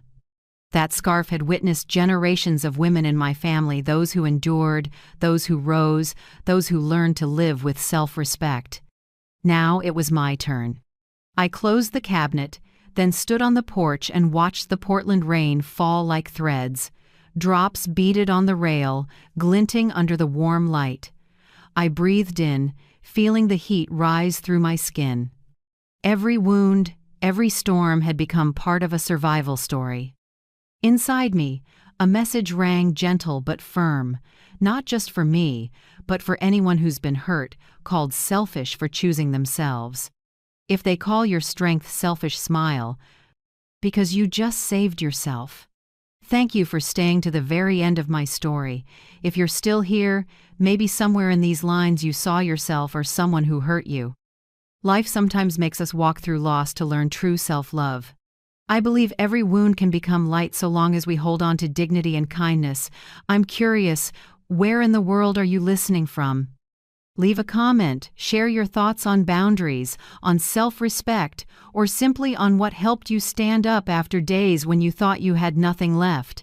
If this story touched your heart, a like, a subscribe, or even a small note can help it travel farther to those who need to hear they aren't alone, and they can still begin again. From the bottom of my heart, thank you for listening, for understanding, and for staying with me to the end. Sometimes, one person willing to listen is enough to save a story. You'll be in row 14, next to the service area, the coordinator droned, while my daughter-in-law smiled coldly. My family will lose face if your poverty shows. My son lowered his head and stayed silent. No defense, not a single kind look. In the glittering hall, over strings and clinking glasses, I, the groom's mother, was seated behind even the photographers. I tightened my grip on the champagne flute, hearing the glass tremble in my hand. 10 years a widow, 40 years raising a child, and all I was worth was a seat at the very end. I didn't cry. I lifted my chin and walked straight to the last row as if I were stepping over my life's worst humiliation. And when I sat down, a silver-haired man in a sleek black suit placed his hand over mine and whispered, "Let's pretend we came together." I turned, my heart stopping. He was the first love I thought I'd lost forever. They had no idea that from that moment on, the one getting pushed out of a seat today wouldn't be me. If you're still listening, tell me where you're watching from. Every comment you leave is another mark in this journey. And if this story has touched you, don't forget to hit like so it can reach even further. My name is Mabel Carter, 66, widowed for 3 years. I taught English at a public high school on Chicago's South Side for more than 40 years. I'm not wealthy, but I get by on my pension and the small house my husband and I owned. I thought I'd made peace with loneliness after my husband, Harold, died of lung cancer. But today, at my son's lavish wedding, I finally understood. Real loneliness is when people are alive and still deny you basic respect. The ceremony was at the Devon estate, a sprawling property owned by Camille's family, the very people who never accepted me from day one. Everything felt so showy it was almost numb. Tables draped in crisp white, Moet and Chandon flowing like a stream, guests in designer labels, and white roses stretching out like Versailles. In my clean but worn navy dress, I felt like an ink stain on a luxury canvas. When staff pointed me to my seat, I almost couldn't believe it. Row 14, directly behind the service area after the photographers and the flower handlers. Up front, Camille's mother, Patricia Devon, sat among a row of society women in gleaming pearls. They looked at me and murmured. I clearly heard one say to the woman beside her, "Is that the groom's mother? I heard she taught at a public school, must have been rough." Another gave a small laugh, her voice dripping with disdain. "I heard she had to pick up extra shifts at the library just to make ends meet." I said nothing. I sat on the cold chair, back straight, hands on my lap, willing myself not to shake. Up at the front, Bryce looked different, tailored suit, perfect smile, standing with the ease of someone who'd forgotten what it meant to be poor. I remembered the little boy who came home with muddy sleeves, handed me a bunch of dandelions, and said, "Mom, these are for you because you're the prettiest in the world." I smiled, then felt my nose sting. Where did that little boy go? The music rose. Camille came down the aisle in a wedding gown so long it needed 2 people to carry. Light flashed off the diamonds at her throat, making me squint. She never looked at me, not once. I was a shadow she wanted erased from the frame. Just as I was about to lower my head to escape the contempt around me, the chair beside me slid. An older man, silver hair shining in the sun, sat down. A whisper of bergamot cologne drifted over. He wore a Swiss watch. His movements were slow, refined. I thought he'd made a mistake and was about to say something when I heard his voice, low, steady, certain. "Let's pretend we came together." I froze. He leaned in with a calm smile and gently set his hand over my clenched one. The touch made me stiffen for a few seconds, but strangely, there was no embarrassment, only warmth. From the front, I saw guests beginning to turn. Their eyes changed from pity to curiosity, and then, slowly, to caution. A woman in a feathered hat whispered to her husband, "Who's that man with the groom's mother? He looks powerful." I didn't turn, but I caught the hint of a smile at the corner of the man's mouth. On the stage, Bryce glanced down and his gaze landed on us. In that instant, his face went pale. I saw his lips move like he wanted to ask something but didn't dare. Camille followed his stare. When she saw me smiling, speaking with the mysterious man, her face went rigid. I didn't know what game I'd been pulled into, but I could feel the power dynamic shift. Those who'd looked down on me were now more careful. Those who had turned away began to watch. I tilted my head and whispered, "I don't understand what you're doing." Without looking at me, he said, "Just smile. Your son's about to look again." I did. When Bryce glanced down a second time, he looked as if he'd seen the impossible. In the very spot where he'd arranged for his own mother to be humiliated, I now seemed to be, seated with a man worthy of the front row, maybe even their betters. "Perfect," he murmured, squeezing my hand a bit. "Now they don't know where to place you in their picture anymore." I looked at him, a mix of surprise and gratitude in my chest. "Who are you?" I asked softly, just for him to hear. He tilted his head, deep blue eyes holding an answer I'd waited for my whole life. "Someone you should have crossed paths with again a long time ago." I didn't have time to grasp it all. The minister kept speaking, violins kept playing, and all eyes stayed on the couple. But I knew, with a few light touches and a smile, the entire order of this event had cracked. Half-skeptical, half-curious looks stayed on us through the ceremony. I caught fragments of whispers. "Is he someone in finance? He looks familiar. Wasn't he on the cover of Forbes?" I didn't reply, only pressed my lips together and looked up at the platform where my son vowed himself to a woman who had tried to banish his mother to the service row. Oddly enough, I felt calm. Maybe because, for the first time in years, I didn't feel invisible. A breeze from the garden brushed my hair, as if whispering, "It's time, Mabel." I didn't know why the words rang in my head, but my heart did. This wasn't Bryce's wedding day anymore. It was the day I came back to myself. I didn't know who the man beside me truly was or why he chose to help. But from the way he held my hand and redirected the room's gaze, I sensed something was about to change for good. When the applause started, I stood up on instinct. He leaned toward my ear and said, "Let them wonder." I looked around. The people who'd pitied me now watched like I was a riddle. Up front, Camille's mother frowned. Bryce glanced down, eyes frantic. Camille gripped his hand tighter, afraid, unsettled, and lost. And me? I simply smiled. For the first time in years, I felt light. Deep down, I knew no one had the power to make me sit in the last row anymore. As the wedding music faded and the clapping thinned, the man at my side tipped his head and spoke softly, just for me. "We finally meet again, Mabel." I lifted my face to ask who he was, and the slant of afternoon light across his silver hair revealed deep blue eyes, the exact blue I'd memorized half a century ago. I froze. The sound around us, music, chatter, fell away until only his face remained. "Sebastian?" My voice caught in my chest. He smiled and nodded slowly. Call me Seb, the way you used to. I could hardly breathe.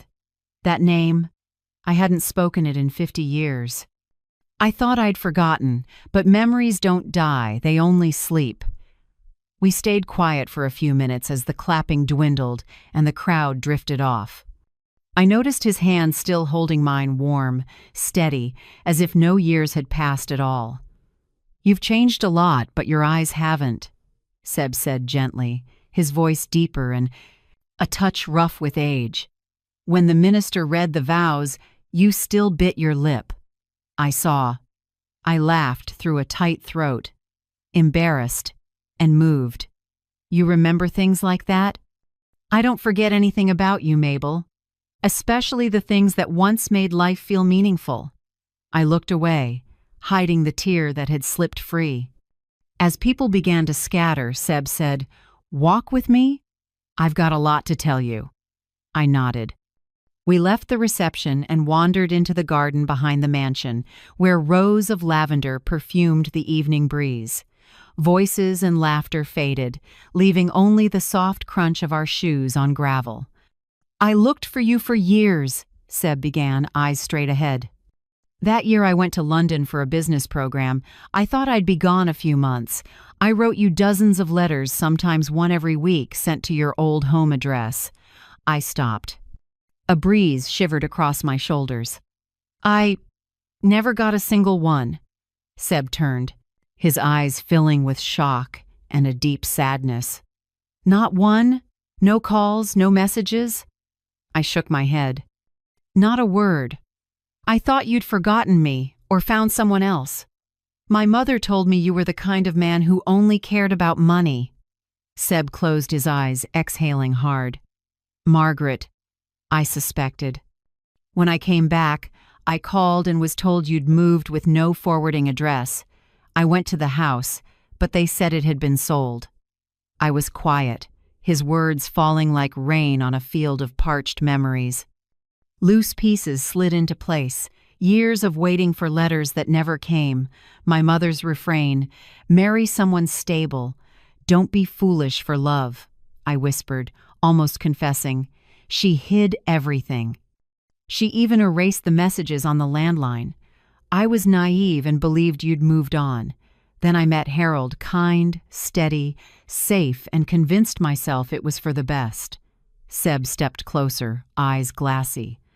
I came back to Chicago twice after that, once in 1978, then in 1980.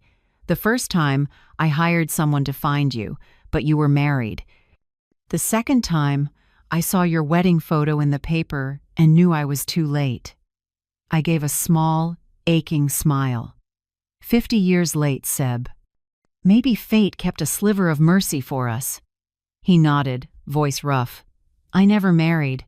There were a few women, but I couldn't keep going when I kept comparing them to you. For years, I read about you, your teaching awards, the students you helped. You were always the person I believed would change the world, quietly but for real. I turned away, not wanting him to see my red eyes. Thank you, but I was just a regular teacher. My life was calm, safe. Only sometimes, in the middle of the night, I wondered, if your letters had reached me, would I be sitting here with you now? Seb touched my arm lightly. Don't blame yourself, Mabel. We did what we thought was right. I only regret we let someone else decide for us. The words lodged in my throat. I thought of my mother, strict, controlling, obsessed with the safest path. I loved her, and I resented her. Because of her, my life turned a different way.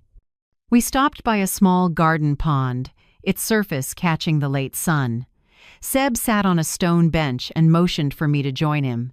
He pulled a small object from his pocket, an old photo with yellowed edges.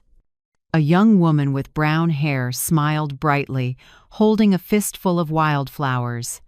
I've carried this since 1972. My hands shook as I took it. I thought you'd have thrown this away long ago. No, he said with a soft smile. I once thought if I kept it, I'd never love anyone else. Then I realized letting go isn't forgetting, it's accepting that love can exist even when the person isn't there. I looked down at the photo, my voice small. I loved Harold Seb, truly. But he never saw me the way you did. Our marriage was peaceful, responsible, affectionate, but it didn't have a spark. Maybe I learned to live without being seen. Seb pressed a hand to his chest. And I, somehow, lived as if I were still seeing you. Strange, isn't it? A man can pass 1,000 faces and only remember one pair of eyes. I steadied myself. You know, some nights I dreamed we were back at Romano's, the little Italian place on 12th Street where I used to steal the olives from your salad. Seb laughed deep, still young somehow. And you got caught because I counted how many were left. I remember. You blushed the whole evening. We both laughed, the sound mixing with lavender on the air and the hush of water, like memories getting dusted clean. My life has gone far from where we started, Seb said after a quiet moment. I built a company, met politicians, walked into rooms full of powerful people. And in moments like that, I remembered the 18-year-old girl on the front steps, reading Whitman to me. My throat tightened. Don't say these things, Seb. We're too old to dream like that. He smiled, tipping his head, eyes still bright as ever. No, Mabel, we don't need to go back. We only need to choose the next 20 years well. I stayed quiet. The pond reflected two older people sitting side by side, two who once loved madly, lost each other to pride and control, and now sat hand in hand, no longer young, but no longer afraid. The breeze lifted the lavender again. I looked at him for a long time, feeling something strange, peace and revival twined together. I didn't know what tomorrow would bring, but in that moment I knew one thing for sure. My tired heart could still say yes. We were still by the pond when urgent footsteps sounded behind us. I turned to see Bryce and Camille striding over, faces tight like they were rushing to put out a fire. Her gown snagged on the grass, but she didn't care. She yanked Bryce along. Mom, right now, Bryce said, low but rattled. We need to talk. I exhaled, staying seated. Beside me, Seb remained steady, eyes on the two kids coming toward us, unruffled. Camille reached us first, stared straight at Seb, and spoke like a blade. Who are you? Seb smiled, stood, adjusted his tie like he was stepping into a meeting, and answered evenly, I'm someone who once mattered a great deal to Mabel. The air froze.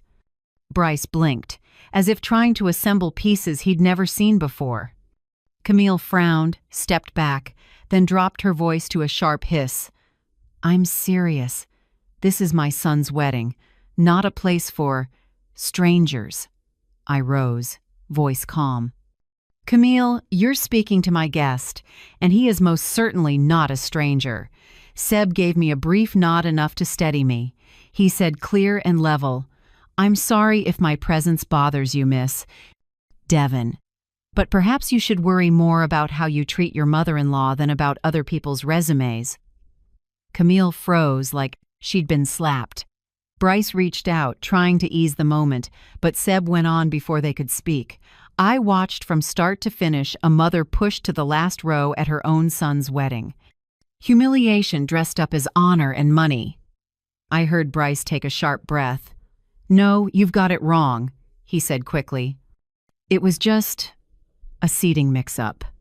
Staff placed the rows wrong, there was no intent. I faced my son and held his eyes. A mix-up or a choice, Bryce? He went quiet. For me, that question needed no answer. Camille jumped in, scrambling to salvage control.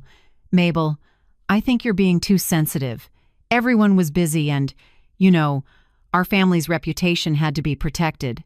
Reputation? Seb cut in, still polite but cool. If your reputation is built on diminishing others, you might want to revisit your definition. Color rose beneath Camille's makeup, whether from shame or anger didn't matter. Bryce looked lost, fingers tight around his glass. He glanced at me, as if asking me not to make this worse. This time, I didn't rescue them. Seb slid a hand into his pocket, speaking slowly with the weight of power he didn't need to flaunt. As it happens, I just finalized a deal 2 weeks ago. My firm, Whitmore Capital, acquired the downtown commercial building where Devon Realty Group has its headquarters. The air changed instantly. Bryce's head snapped up. Camille looked like she didn't trust her ears. "What did you say?" she stammered. "The building on Michigan Avenue?" Seb nodded, gaze calm to the point of merciless. "That's right. The deal closed last week. I only remembered the detail when I saw the Devon logo on the wedding stage." Silence crashed over the garden. Camille's face drained, her expensive makeup no match for raw panic. Bryce stood still, mind racing. Seb looked at them, his voice quiet. No need to raise it. "I hadn't planned to discuss business here, but perhaps this coincidence is well-timed." Then he turned to me, the gentle smile returning. "Mabel, it's been a long day. We should leave. There's a place by the lake I'd like to take you to dinner, if you're willing." I smiled, no hesitation. "I'd like that." Camille's eyes widened. "You're leaving in the middle of the reception?" "People are waiting for the family photos." I turned, answering softly but clearly. "Family? Are you sure that's what you want to capture?" "A mother parked by the service station?" Bryce drew a breath, ready to say something, but I stepped forward, slower and firmer than I'd ever been. "I'm not an obligation for you to manage anymore, Bryce. From now on, I choose my own place." Seb held out his hand. I placed mine in his, and a strange steadiness spread through me. Simple, but the whole garden seemed to hold its breath. As we walked away, whispers trailed behind, curiosity edged with respect. Someone murmured just, loud enough for me to catch, "Is that really Sebastian Whitmore? And he's with the groom's mother? I can't believe it. If so, the Devons are in trouble." I didn't look back. I only held Seb's hand and followed the stone path to the back gate. The breeze moved through the maples, lavender and champagne mingling in the air. With every step, another layer of old dust fell away. At the car, Seb opened my door like we were 20 again. "I'm sorry," he said quietly. "If I'd known today was your son's wedding, I'd have come sooner. Maybe everything happens for a reason." I looked at him, a feeling I couldn't name rising relief and ache twined together. "You don't owe me an apology, Seb. If anyone does, it's those who treat love and respect like bargaining chips." He smiled, soft as the afternoons I remember. "Then tonight let me feed you well and talk for a long time like two old friends waking from a long dream." His car rolled out of the garden, catching the last light on the glass. Through the window, I watched the trees sway and Bryce and Camille shrink into the murmuring crowd. No one walked us out, and no one dared stop us. But I knew, in many eyes left behind, pity had vanished, replaced by something else: respect. I turned to the man at the wheel and asked quietly, "You know, all day I thought I was completely alone, but I wasn't, was I?" Without looking away from the road, Seb answered, "No one is truly alone, Mabel. Sometimes the one who sees us best walks in just when we think our light's gone out." I sat back, watching the window turn gold with sunset.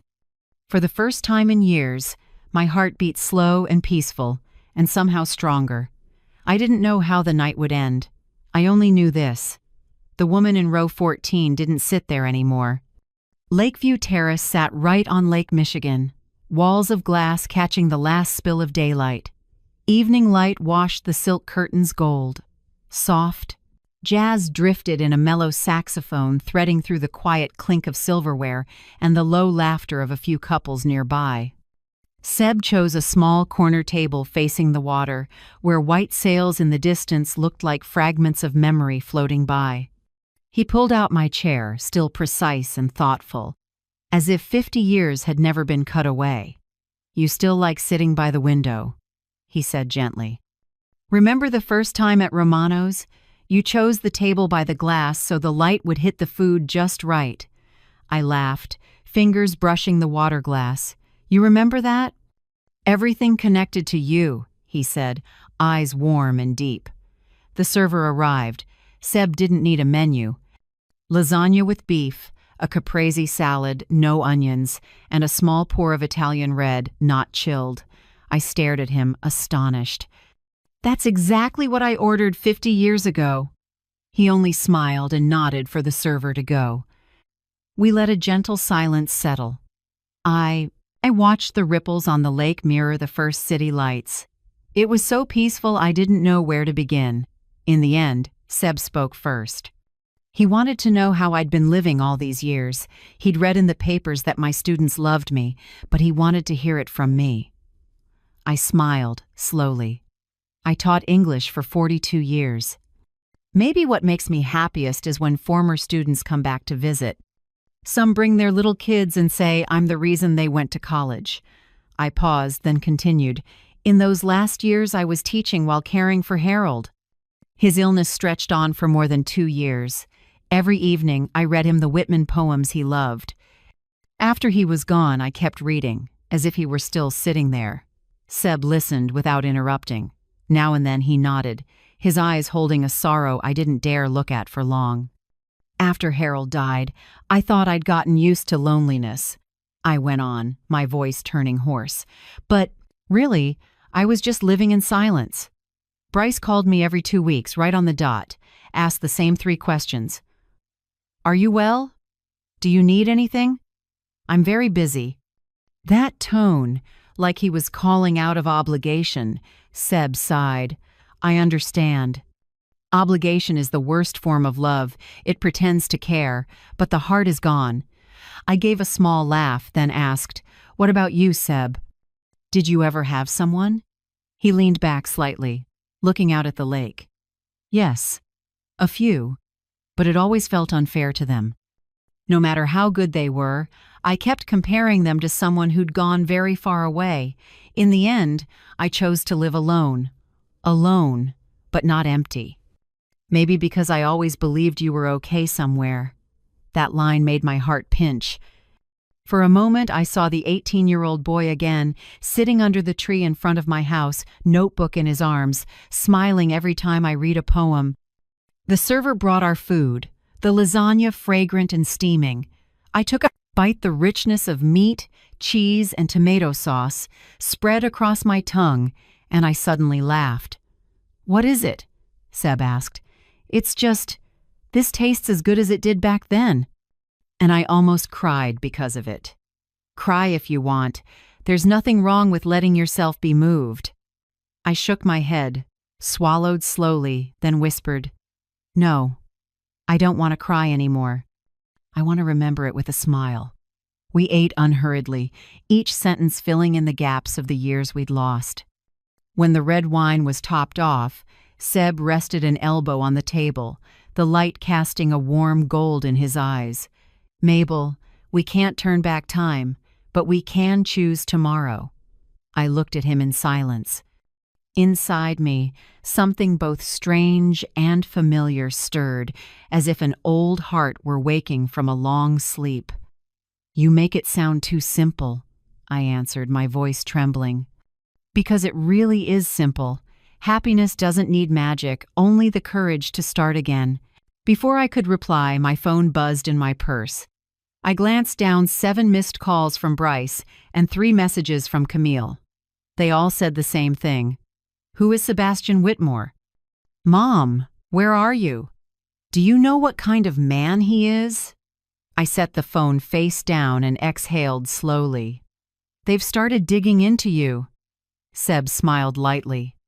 "Of course, the Devons never rest easy when they don't know what someone can do to them." "Aren't you afraid?" I asked, half joking, half serious. "Afraid? I've been through much bigger battles. They should only be afraid if they keep looking down on people." I laughed. "You're as confident as you used to be." "No, Mabel. I just believe in the justice of cause and effect. Those who sow contempt will bow their heads to reap it." I switched the phone to silent. For the first time in years, I didn't feel compelled to respond to my child right away. A quiet settled over me, not loneliness, but true peace. "What are you planning after you leave Chicago?" I asked, nudging the talk away from power and shadows. Seb leaned back, eyes far away. "I've been thinking about Tuscany. There's a small village called Montefiorale. Good wine, clear skies, lavender blooming all summer." I laughed. "You don't have a house there." He chuckled back. "I'll buy one." We both laughed freely, not tamped down by politeness or fear of judgment. I realized it had been a very long time since I'd felt this kind of positive excitement, not worry, but the anticipation that something good might come. After the meal, Seb called for the check before I could reach for my wallet. "Let me. You can get the next one, if we meet again." I looked at him and smiled. "You just wrote the next invitation yourself." "I know. And I hope you won't cancel." At the door, the lake breeze slipped in with a touch of salt and cold. I pulled my wrap tighter, watching the city lights flicker in his eyes. "Thank you for dinner, Seb. Thank you for coming. If you hadn't walked to row 14, I might never have had the chance to see you again." I said nothing, not because I had nothing to say, but because any words felt extra. I simply nodded and turned away. When I climbed into a cab home, the phone buzzed again, 4 more missed calls from Bryce. I watched the screen glow in the dark, then tapped mute notifications. That night, I didn't call back. I sat by the window, looking out at Lake Michigan shimmering in the moonlight, and realized it had been a long time since I'd felt this light inside. Tomorrow, I'd have to face Bryce and Camille and that world out there. But tonight, it was just me and the calm of being seen, heard, and remembered. And somewhere in Chicago, I believed Seb was looking out at the lake too, facing the same direction where the lights met the water and the past finally let go. 3 days after that evening, by the lake, my phone rang while I was watering the plants on the porch. Bryce's voice came through, trying to sound steady but failing to hide the strain. "Mom, are you free tonight? Camille and I want to take you to dinner at River House." River House, the most upscale restaurant in Chicago, the kind you book a week ahead. I knew they weren't inviting me out of filial devotion. I wiped my hands and smiled slightly. "Of course I can go." On the other end, Bryce exhaled, like he'd just completed a tough assignment. That evening, the restaurant glowed with candlelight, the polished wood floor reflecting warm gold. I arrived on time in a simple blush pink dress and the pearl earrings Harold once gave me. When the server opened the private room, I saw Camille already seated, wearing a French label I'd seen on a magazine cover. Next to her, Bryce scrolled his phone, looking worn out. "Mom." Camille stood and flashed a radiant smile like nothing had ever happened between us. "You look wonderful tonight. Your skin is glowing. Must be that good company makes people shine, right?" I looked at her, smiling lightly, but not too much. "That's right, Camille. Good companies, good partners, and good manners, those things always make people shine." Bryce's hand paused on his water glass. Camille pressed her lips together, trying to hold the smile. We sat. The private room felt luxurious but cold, like a meeting wrapped in velvet. Under the table, Seb quietly took my hand. He sat beside me, composed, his gaze calm and steady. That handhold wasn't showy, but it made me feel strangely safe, like a reminder I wasn't alone anymore. The server poured wine and slipped away. Camille started with small talk vacations, new projects, charity events.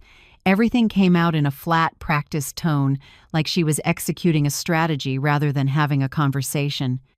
I stayed quiet, smiling at the right moment so she wouldn't know how. Clearly I was listening. When the main course arrived, grilled wagyu with truffles, Bryce set down his knife and looked at me. "Mom, I actually wanted to talk a bit about work." I took a sip of wine. "Yours or mine?" he faltered. Camille cut in, voice soft as fluff but edged with calculation. "Whitmore Capital just bought the building where our company's headquarters are. It would be wonderful if your side could consider keeping the current lease. We could all benefit." Seb looked up, not rushing. He cut a piece of meat with measured movements, then said evenly, "Business is business, Miss Devon. No one gets to change terms based on personal ties if the conditions aren't right." I saw a tendon jump in Camille's neck.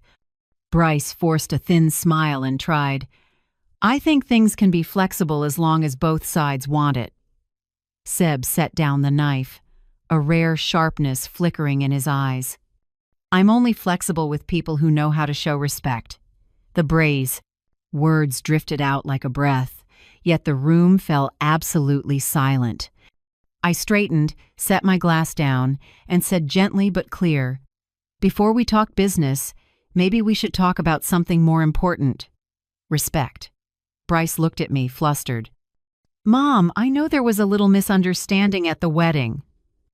I cut in, "It wasn't a misunderstanding. It was a choice. You chose to seat me in the last row, behind the service area. You chose silence when your wife said my poverty would shame her family." Camille jumped in fast. "I didn't mean harm, Mabel. I just wanted the ceremony to look perfect. I'm sorry if my words hurt you." I looked straight at her, my voice low but firm. "Camille, are you sorry you said it, or sorry it has consequences now?" I wasn't angry. I just needed a sincere apology. But sometimes sincere is the hardest thing to give. And when someone apologizes to you, what makes you believe they truly regret it? Share it with me, so I know I'm not the only one who's wrestled with that. The question made Camille choke up, and Bryce lifted his eyes to mine, torn between guilt and confusion. He took his wife's hand, his voice getting smaller. "Mom, I really am sorry. I shouldn't have stayed silent that day. I just didn't want to mess up the ceremony." "Mess it up?"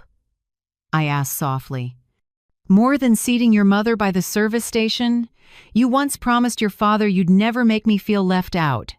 That day, I've never felt more foreign to my own son." Bryce lowered his head. I heard a spoon gently tap a plate.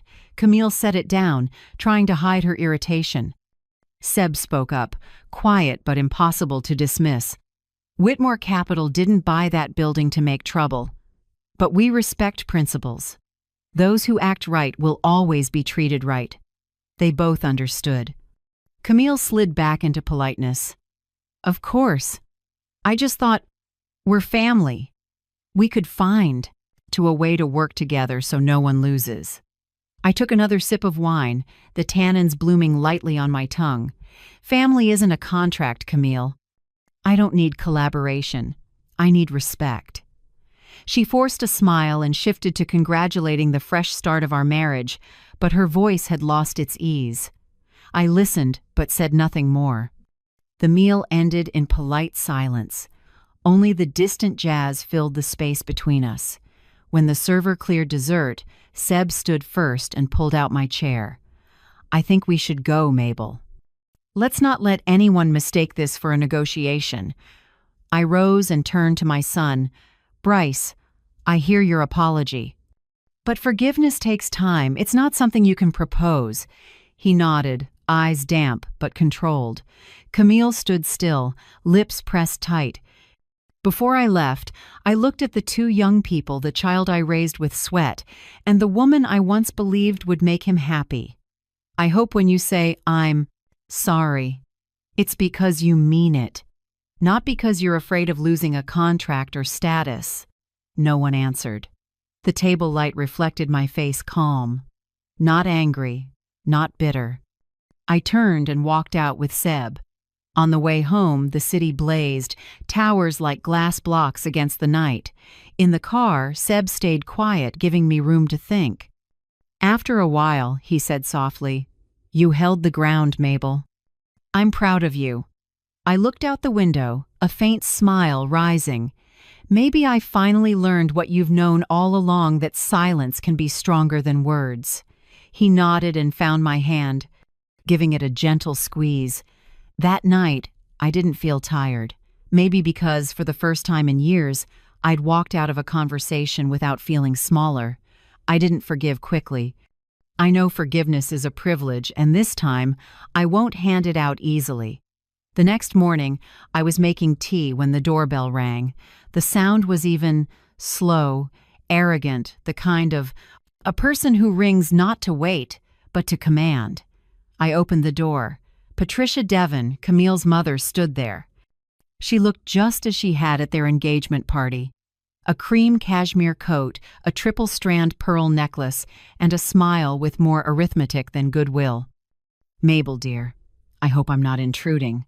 Her voice floated, barely hiding the appraisal in her eyes. "You're not.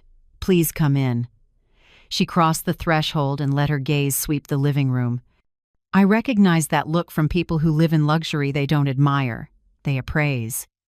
The wooden chair I'd bought at a yard sale, the clock Harold once repaired by hand, the old picture frames on the wall, everything seemed to be filtered through a lens of money. "Charming," she said, her mouth smiling but not her eyes. "Cozy, if a bit. Modest." I poured tea and slid a cup toward her. "Please." Patricia set her handbag on the table and clicked open the clasp. She drew out a check and set it neatly between our cups. The words $50,000 were printed clearly. I looked up. She smiled, voice level, like discussing the weather. "This is not a bribe, Mabel. It's simply a way for both sides to benefit. If you could persuade Mr. Whitmore to keep the lease in place for Devon Realty's headquarters, this is yours." I leaned back and kept quiet a few seconds. Morning light coming through the window caught the tabletop, making the check gleam like a piece of metal. "Are you bribing me?" I asked slowly. Patricia smiled, tinged with arrogance. "I call it an arrangement. Smart people don't use the word bribe. This is a chance for you to help your family and receive a fair token in return." I glanced at the check again, then out the window. In the yard, the rose bushes Harold planted were still in bloom, their scent riding the breeze onto the porch. I remembered his mornings clipping stems, telling me, "Mabel, roses are only beautiful when no one pays for them." I turned back with a faint smile. "You know, Harold used to say roses shouldn't be bought with money. I think people shouldn't be either." I picked up the check, feeling the thick paper, the fresh ink. Then the sound of tearing filled the quiet room. She startled, eyes wide, but I'd already ripped it into 4 neat pieces and set them on the saucer. "My worth, ma'am, is not for sale." Patricia raised an eyebrow, her smile flattening to a thin line. "Be careful with grand statements, Mabel. In this society, no one is truly free. Your family, your son, his work, everything can be affected." I stood, walked to the door, and slid the bolt. 3 days ago, I might have been afraid. Today, I'm free. "Keep your social influence. I'll keep my self-respect." She looked at me a long moment, her gaze cooling. "You're making a mistake. If keeping myself is a mistake, I don't need to be right." A beat of silence. Then she lifted her bag and stepped out. Before she left, she turned back, leaving a trace of Chanel, number 5 inches the air. "I hope when the consequences come, you still have enough confidence to smile." The door closed, leaving only the scent of expensive perfume and a storm of anger hanging in the air. I sat and looked at the shredded check on the saucer. Torn paper, but the ink still bright. Money is strange. It only has power if we let it define us. I gathered the pieces, dropped them in the trash, and washed my hands under the tap. Cold water slid over my fingers, rinsing away the grime of insult. In that moment, I felt an old part of me dying off to make room for something new, firmer, and freer. I picked up my phone and called Seb. He answered after the second ring. "I'm here. Mabel? Guess who came to see me this morning? I'm betting it wasn't someone delivering flowers," he joked lightly. I laughed, my voice still unsteady. "Patricia Devon. She brought a check for..." $50,000. I'm guessing so we can both benefit? You guessed right. I don't think she liked the way I declined. Seb chuckled, a warm, low sound that drifted through the line like morning heat. I'm proud of you, Mabel. Plenty of people would take that check and excuse it as practicality. But you're different, I sighed. I don't want my life traded again. I was controlled for too long. Then it's time we do the opposite, he said, steady. This afternoon, come to my office. Meet Whitmore Capital's attorney. There are a few things I want to discuss with you. I was surprised. An attorney? Is something wrong? Not trouble. An opportunity. Sometimes justice has to be rewritten by the very people who were dismissed. I was quiet for a moment, looking out at the yard where the sunlight lit the roses. Are you sure, Seb? I've never set foot in a law office, I'm sure, and I want you there not for revenge so we can close out the old things. I smiled, feeling my heart suddenly light. Okay, I'll come this afternoon. After I hung up, I sat by the window, watching the garden soak in the sun. The scent of roses drifted into the room, blending with the trace of Earl Grey still in the air. I thought of Harold, the one who taught me that self-respect isn't what we say. It's the choice we make when temptation shows up. And today, for the first time in a very long time, I chose myself.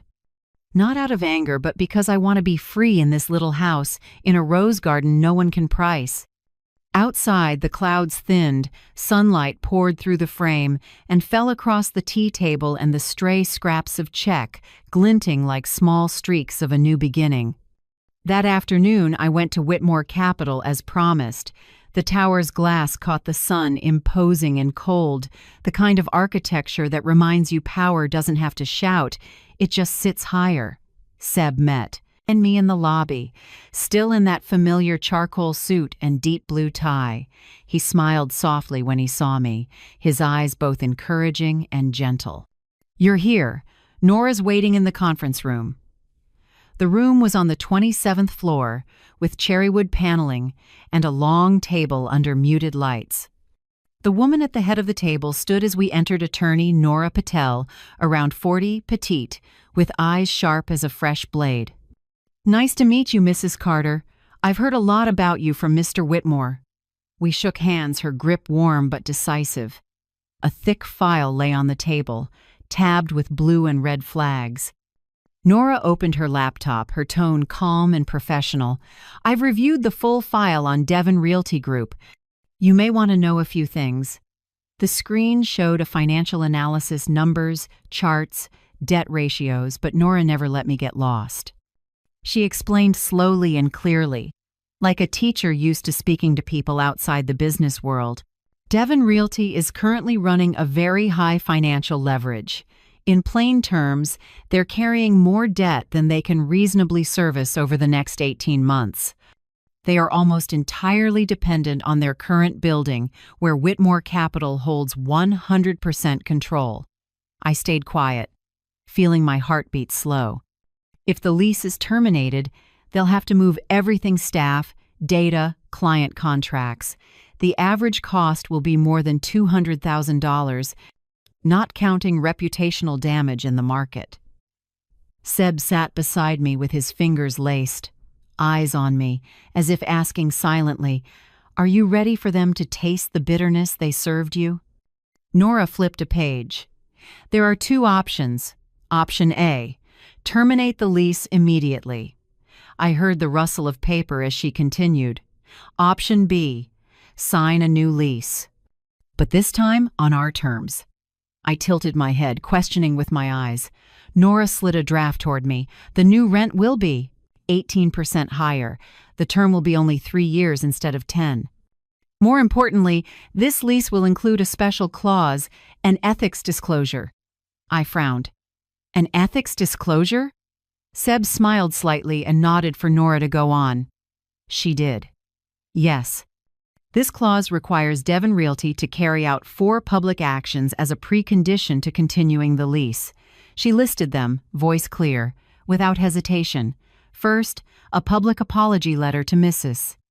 Mabel Carter, posted on Devon Realty's official website and in 2 local financial papers. Second, a commitment to corporate conduct standards, including language on respecting and protecting the dignity of older adults. Third, an annual contribution to the Chicago Elder Justice Fund, overseen by Whitmore Capital. And fourth, establishing the Harold Carter Memorial Scholarship for construction students, worth $10,000 each year for 5 years. The room went quiet. I looked down at Harold's name, and my heart trembled. His name appeared neat and solemn amid a page full of numbers, a tribute I never dared imagine. "What if they don't accept it?" I asked softly. Nora answered, calm but firm. "Then the lease will automatically terminate 72 hours after they receive the proposal letter. No court, no dispute. We simply cut access and reclaim the premises." I looked up at Seb. He said gently, "Sometimes justice doesn't need a prison. It just needs a contract that punishes the right people." I stayed silent for a long time. In my mind, I saw Camille, those haughty eyes, the half-smile, the voice that had choked me at the wedding. I remembered sitting in the last row, my hands shaking while no one cared. And now I had a chance to make them face what they'd done, not with revenge, but with consequences. "I'll sign," I said, my voice steadier than I expected. Seb turned to Nora and nodded. "Add her as a co-signer. She's the one who was harmed and the one who has the right to close this story." Nora smiled and jotted a few notes. "I'll send the formal version to Devon Realty this afternoon. Their response deadline is 72 hours. She stood, gathered the files, then held out her hand. "Mrs. Carter, it's an honor to see someone choose dignity over fear. I believe when a woman speaks up, many things change." I shook her hand, feeling the strength in those small fingers. When Nora left the room, Seb remained, his gaze warm and deep. "Mabel, you know I don't just want them to learn a lesson. I want you to see that humiliation wasn't meaningless. You turned it into an outcome." I smiled faintly, a rush of hard-to-name feelings rising, part relief, part weight. "I don't want revenge, Seb. I just want them to know they can't belittle people and keep living like they did nothing wrong. I know, and that's exactly why this is right." Outside the building, the afternoon wind kicked up. I stood on the steps a moment, watching the rush of people. Beneath the traffic noise, a strange calm settled inside me. When I got home, dusk had fallen. I lit a small candle in front of Harold's photo.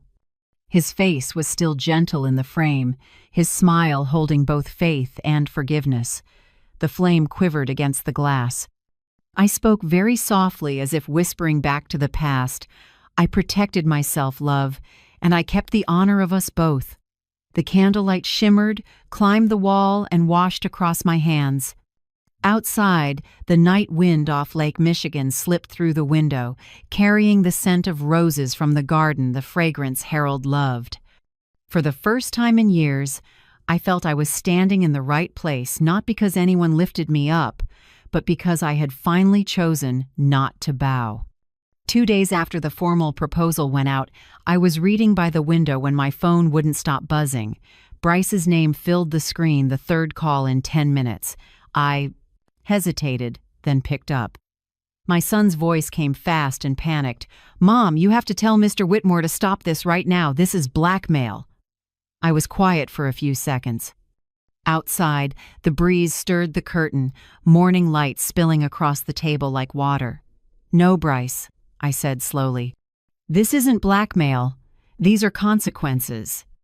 On the other end, Bryce breathed hard, his voice tight to the point of breaking. "They're demanding we apologize in public, set up a scholarship, and raise the rent by nearly 20%.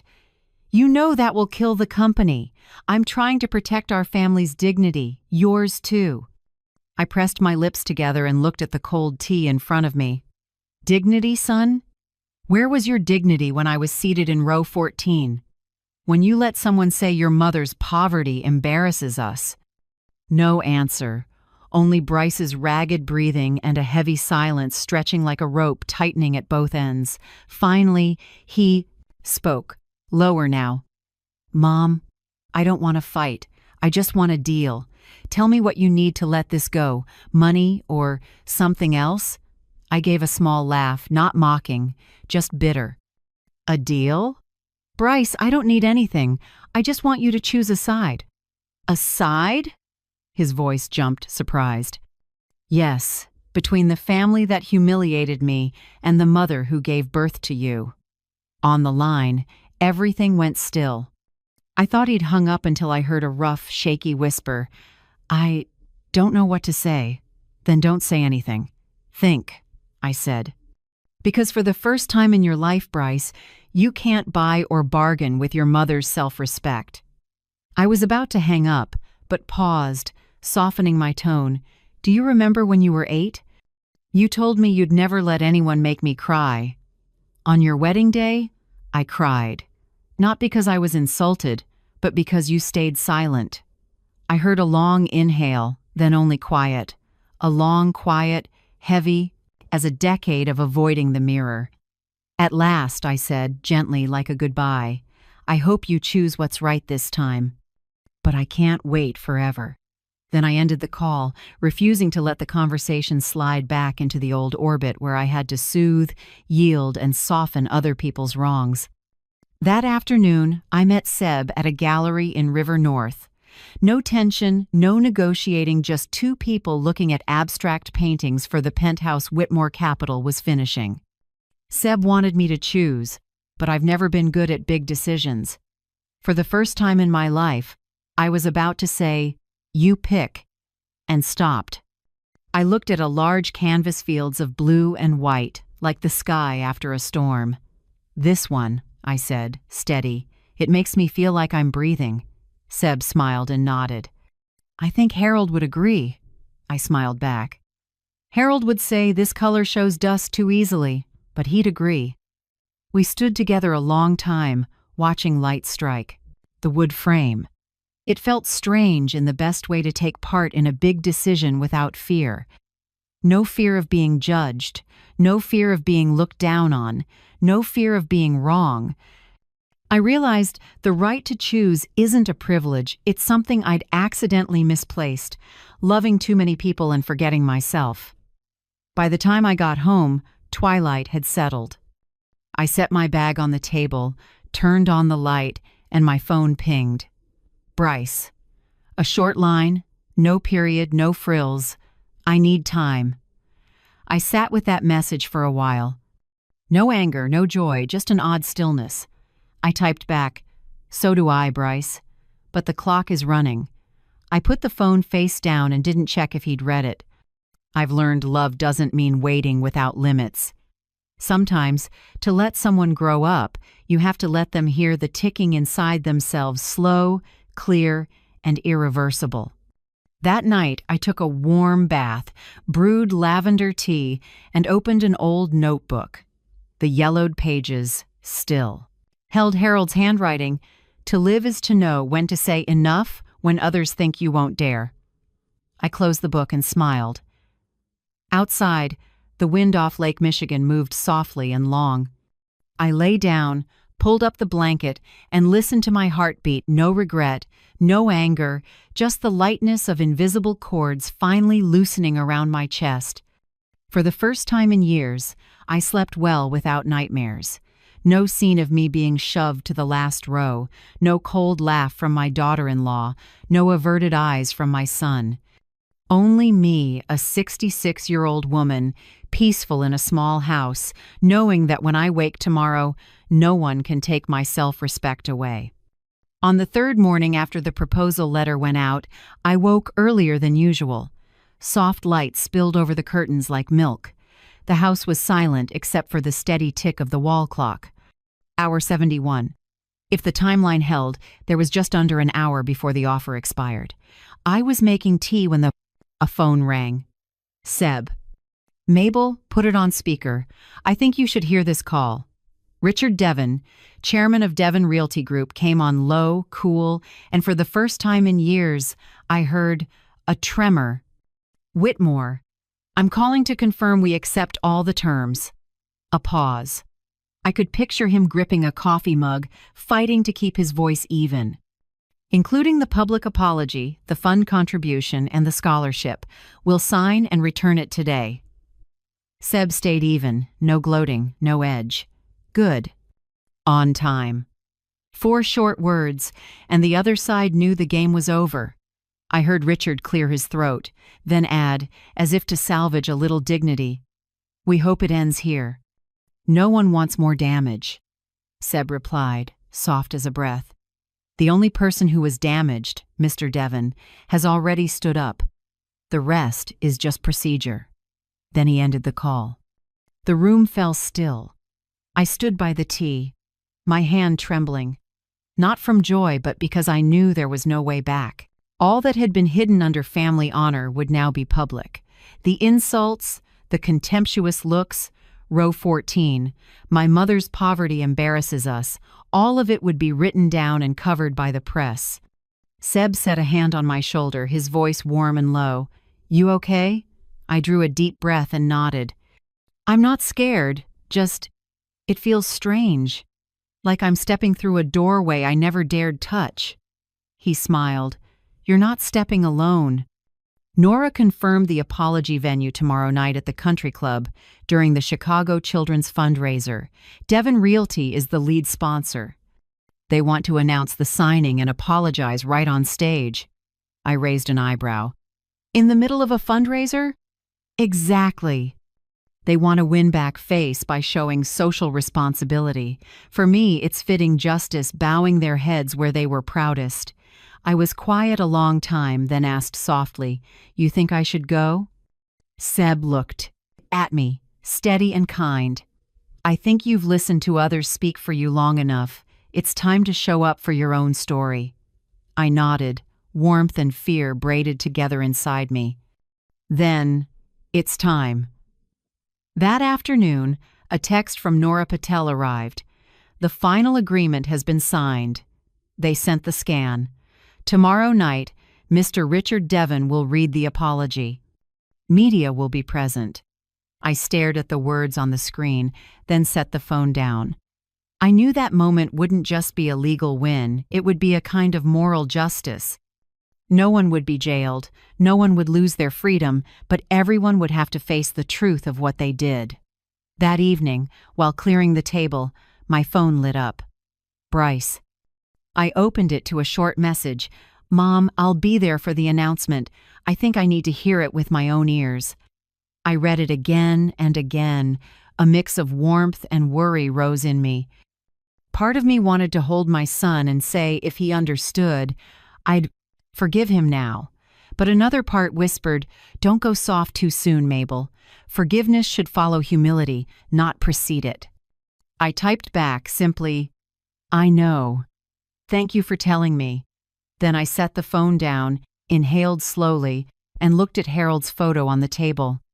His smile was as gentle as ever, steadying the flutter in my chest. That night, I opened the closet and took out the simple black dress Harold once praised. "Mabel, that color makes you look like a woman who knows exactly who she is," he'd said at our 25th anniversary party. It still fit. The fabric had softened with time. I pressed it, hung it on the window to catch the morning sun, then sat before the mirror. My hair was more than half silver now, but I smoothed it back and twisted it into a loose bun. No heavy powder, no bright lipstick, just a touch of foundation and small pearl studs. The lamp reflected a 66-year-old woman whose face was no longer taut, but whose eyes were clear. I looked at myself and whispered, "Not the woman in the last row anymore." I pictured tomorrow the bright room, the faces that once turned away, the shaking voice reading an apology. I didn't know if I'd smile, cry, or simply stand still, but I knew one thing. I would be there, head high, the way Harold would have wanted. Before bed, I got a short text from Seb. "I'll pick you up at 6 o'clock. Not early, not late." I replied, "Bring the contract. I want to see it in our hands. It'll be there. And so will I." I smiled and set the phone down. Outside, the Chicago sky held a pale wash of orange. A light wind off the lake carried damp hints of water. I closed my eyes without fear. What I felt was something else, like being given my life back, not to retaliate but to close the circle. Tomorrow, the world might chatter and the news might run with it, but I knew that beneath the noise, this would be the day Harold would be proud and say, "You stood up, Mabel." At last. The next afternoon, Chicago's sky was unusually clear. Sunlight scattered over Lake Michigan like silver leaf. I sat in the car beside Seb, clutching my small bag, calmer than I'd expected. We pulled into the country club, the venue for the Chicago Children's fundraiser. A line of luxury cars moved through the gate. Staff in black and white uniforms hurried back and forth. Everything looked as lavish and polished as if nothing had happened in the world. But inside me, everything had changed. I had stepped out of the shadow of the woman in the last row. Today, I wasn't there to witness. I was there to be witnessed as myself. Seb parked, turned to me, his eyes both reassuring and proud. "Ready, Mabel?" I nodded. "It's time." The country club's main hall sparkled. Round tables draped in crisp white, rows of crystal glasses, perfume mingling with jazz. As Seb and I walked in, familiar faces from the wedding turned to look. I saw women who had whispered about my old dress, men who had once shaken Richard Devon's hand with deference. Their eyes had a new tone now, not contempt, but a mix of curiosity and caution. A server guided us to the front rows, near the press area. I spotted Bryce in the first row to the right, shoulders rounded, hands clasped. Beside him, Camille wore an emerald dress. Makeup immaculate, but even from a distance, I could see the faint tremor at her mouth. When the clock struck 7 p.m., the stage lights softened. The host announced a special moment of social responsibility. Then, Richard Devon, chairman of the group, took the stage, voice low and controlled, working to sound composed. Tonight, on behalf of Devon Realty, we offer a public apology to Mrs. Mabel Carter, who was shown disrespect by someone in our own family. He paused and looked to the front row. Camille stood. No wedding lights now, no proud smile, just a young woman with downcast eyes, a paper shaking in her hand. "I'm Camille Devon," she said, voice thin but clear. "On my wedding day, I said something unforgivable, that my mother-in-law's poverty would embarrass our family. I also put her in row 14 near the service area and left her there as if she didn't belong to us." A ripple moved through the hall. A few people raised hands to their mouths. Camille continued, her voice catching. "Today, I understand that wealth isn't what you own, it's how you treat people. I'm sorry, Mrs. Carter. And I'm sorry to myself for being so small." The room held its breath. No laughter, no chatter. Even the cameras stilled for a few seconds, as if no one dared break that strange moment. No one had ever confessed so plainly, and no apology had ever been so public. I stood and walked slowly to the handheld mic the staff extended. I didn't look at the crowd or the cameras. I looked only at Camille, the daughter-in-law who had made me feel like a shadow in my own family. "I acknowledge your apology," I said, even neither cold nor shaking. A brief stillness. "I'm not saying forgive, because forgiveness can't happen in a day. But I acknowledge it because maybe for the first time, we're telling the truth to each other." Camille bowed her head. Tears fell onto the paper, crushed in her hand. I turned to Bryce. He lifted his face, eyes red, and I knew for the first time my son truly saw me, not as a mother meant to endure, but as a woman with the right to stand tall. The hall stayed quiet, and then the applause came, not loud, but real. Reporters began to shoot again, flashes strobed. I heard a whisper behind me. "Is that Mrs. Carter? The one they put in the last row?" She looked so steady. No one said it out loud, but I felt it. The social scales had shifted. Those who once kept silent in the face of insult were now watching a lesson in dignity, and they knew they couldn't dismiss it anymore. After the program, I left with Seb. Night had fallen, but the lights around the golf course still glowed. Crickets sang in the breeze.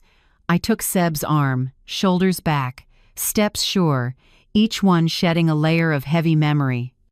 A reporter hurried after us and asked, "Mrs. Carter, do you have anything you'd like to say?" I stopped and smiled. Sometimes the silence of the weak is what makes the powerful smug. But when the weak stand up, the world has to listen. Then I walked on, without looking back. In the car, Seb squeezed my hand. "You okay?" I nodded. "Better than ever." He smiled, eyes gentle as wind. On the drive home, my phone buzzed. "Bryce." I opened a short message. "Mom, can we talk?" I read it once, then twice. I felt calm, no anger, no surge of emotion, just the quiet of someone who knows she's done her part. I typed, "Tomorrow, you start." I set the phone down and watched the streetlights recede like little dots of the past. The breeze lifted my hair. I exhaled long and easy, like slipping off a soaked coat after a storm that lasted half a lifetime. That night, back home, I slipped off my shoes and stood before the mirror. In the reflection, I no longer saw a woman bowing her head, afraid of being looked down on. I saw Mabel Carter composed, silver-haired, clear-eyed, standing straight. A woman who had passed through humiliation and silence and, at last, found herself again. The next morning, when the light was still mixed with mist, I heard a car stop at the gate. From the window, I saw Bryce step out. No Camille, no luxury car, no security, no flowers. It was just my son in a wrinkled dress shirt, hands in his pockets, looking worn out like he hadn't slept all night. I opened the door before he could press the bell. "Hi, Mom," he said quietly. His voice no longer had the confidence of a young executive, nor the coldness I'd heard at the wedding. I nodded. "Come in, son." We sat in the living room. On the table were 2 cups of tea I had just made. He looked around the old house, Harold's framed photos, the bookcases I've kept the same. Everything seemed smaller in his eyes, but this time I saw no scrutiny there, only a quiet observation, like he was trying to see what he'd once overlooked. After a long moment, Bryce spoke, "Mom, I'm sorry." Not an apology to end the story, but to start over. I said nothing, just set my cup down. He drew a deep breath and went on, "I've been under more pressure than you think. Keeping up appearances, maintaining an image, living by the standards of the upper circle, it all felt like shackles. I was afraid people would laugh, afraid my wife would lose face, afraid I wasn't enough. But in all that fear, I forgot the most important thing. I looked at him, silent. I forgot you, and I forgot who I am." His voice caught a low note rare for a son who had always spoken like the wind. I answered slowly, "Bryce, I understand pressure, but remember this. Respect isn't a decoration to show off at a fancy party. It's a discipline for living. No one ever became poor by respecting others, but many became small by losing it." He bowed his head, fingers laced together. "I know, and I want to change, Mom. I'm just afraid you'll never forgive me." I exhaled slowly, then said, "Forgiveness isn't a gift, it's a process. But if you truly want to walk that road, I won't close the door." He looked up, a hint of hope in his eyes. I continued, "I only have 2 principles. 1, don't call me out of obligation. If you call, do it because you want to know how I'm doing.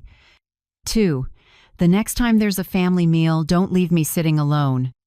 Invite me to the same table as someone who has a real place in your life." Bryce nodded, his voice soft. "I promise. Not because you asked, but because I want to." A warm silence settled between us. Outside, the wind stirred the rose petals in the garden, the one Harold used to tend. I knew that if he were still here, he would probably be smiling. That afternoon, I received an email from Nora Patel. The Harold Carter Scholarship has been officially signed. Devon Realty has sent the first funding exactly as in the contract. I read the line, and my heart dipped. Harold's name, after all these years, now appeared in a legal document not as someone gone, but as a recognized symbol of moral worth. I whispered, "Harold, you finally get to see your efforts weren't in vain." That evening, another message, Camille. "Mom, I want to meet privately to talk, not about work, about us." I looked at the words, no anger, no disdain, just tiredness. I typed back, "Not yet, Camille. When I'm ready, I'll let you know." Then I set the phone down and didn't read further. A few days later, Seb invited me to see Whitmore Capital's new project, a glass tower going up near downtown. When the elevator took us to the top floor, Chicago stretched, below river, homes, and streets crisscrossing like memories. Seb pointed outward. "This floor will be a community education and arts gallery. I want you to take a look. Maybe you'll have an idea." I walked the glass corridor, taking in the wide open space. Light poured through, making everything shimmer, opening a feeling of hope. After a while, I said, "I want a free reading corner for kids on the South Side. Many of them can't get to the library, but they still deserve to know what books are." Seb turned to me and smiled. "Perfect idea. I'll put you in charge of that part. Let's call it the Harold and Mabel Reading Corner, shall we?" I smiled, too moved to speak. "Are you sure?" "Sure. A building shouldn't just be tall, it needs a soul. And today, you just gave it one." That evening, as sunset washed the city, Seb spoke softly in the car. "In October, I have to go to Italy to oversee a project in Tuscany. Will you come with me?" I laughed. "Italy? I haven't been far from Chicago in more than 10 years. Then it's time, not to run away, but to say goodbye to fear." I was quiet. Fear, it had lived in me like a shadow, fear of being looked down on, fear of losing my son, fear of being forgotten. But as I looked out at the streetlights flicking on, I realized every fear shrinks once you start moving. "Okay, I'll go," I said, soft but sure. Seb squeezed my hand. "I knew you'd say that." That night I sat in my familiar room, a pen and a blank page on the table. I wrote to myself not to send, not for anyone else to read. The slanted letters trembled slightly but were clear. I lived too long in silence, in the fear of being looked down on, but today I know I have worth. Not because someone else says so, but because I choose to believe it. I set the pen down, folded the page, and tucked it into the old notebook where Harold once kept a list of rose varieties he wanted to plant. Outside, the breeze brushed through the garden, carrying the scent of flowers and the first chill of fall. I stood, looked out the window, and smiled. For the first time in years, the future didn't scare me. It opened quiet, warm like the morning after a storm, when everything is still wet, but sunlight has begun to slip through every leaf. 3 weeks after the public apology, a large bouquet sat at my door. Inside were carefully arranged white lilies, with a small card in a familiar hand, "Hoping for peace. Patricia Devon." I stared at the words for a long time. The flowers smelled light, elegant, and cold. I smiled and called the Children's Hospital in Chicago, where Harold had once supported a small music class before he passed. "I'd like to send this bouquet to the nurses in pediatrics. Please tell them it's from a mother who wants to thank those who still care with kindness." When the staff agreed, I felt a strange relief, like setting a stone down where it belongs. That afternoon, an email from Nora Patel. Devon Realty has completed the first year of community commitments, the Harold Carter Scholarship, the service programs, and the fund for the South Side have all been launched on time. I read each line, slowly. It was no longer a battle of wounded pride, it was the continuation of fairness. I thought of the first students receiving scholarships in Harold's name, of the kids in the neighborhood holding new books from the reading corner Seb and I built. This wasn't just my win, it was a circle closed with meaning. On Friday evening, Bryce called. "Mom, I'd like to invite you to dinner. At my house, just family." His voice was gentle, careful, like someone walking on old wood floors, afraid to make a sound. I arrived at dusk. The house glowed with soft gold, nothing like the tense air from the last time I'd been there. When I stepped into the dining room, I stopped short, the long table, and my seat was in the very center. Bryce pulled out my chair and smiled. "This is yours, Mom. I want everyone to see you." I sat, my eyes landing on the empty chair across from me, a white rose placed on its back. Bryce said softly, "I think Dad should be here too, even if it's just with a flower." I couldn't help it. I nodded. "Your father always believed a table is only truly warm when everyone is respected." That dinner was simple. Roast chicken, mashed potatoes, and the red wine Harold used to love. No fancy words, no soundtrack, just laughter that started shy and grew real with each story. For the first time in years, I ate in peace, not in silence. When the dishes were done, Seb leaned toward my ear, his voice soft as a breeze. "For the next 20 years, let's rewrite it, shall we?" I looked at him and saw the familiar smile time couldn't wear down. "Okay, but this time let me choose the title," I said. He chuckled and squeezed my hand. On the way home, I thought about my journey. From row 14, where they parked me by the service area to save face, to the center of my own life. No one carried me there.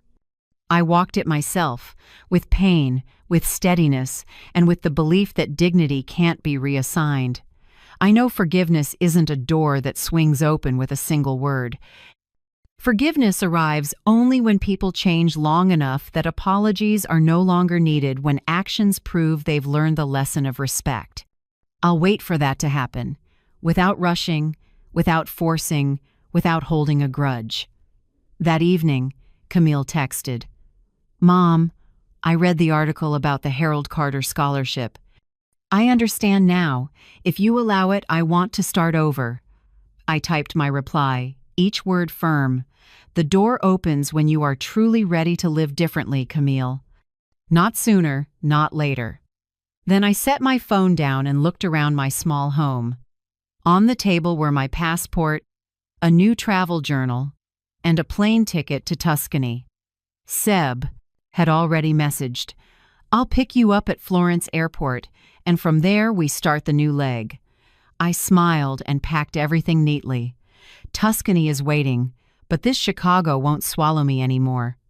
It has become the place where I stood up, not with anger, but with self-respect. I opened the window. The October breeze slipped in, cool and gentle like an old touch.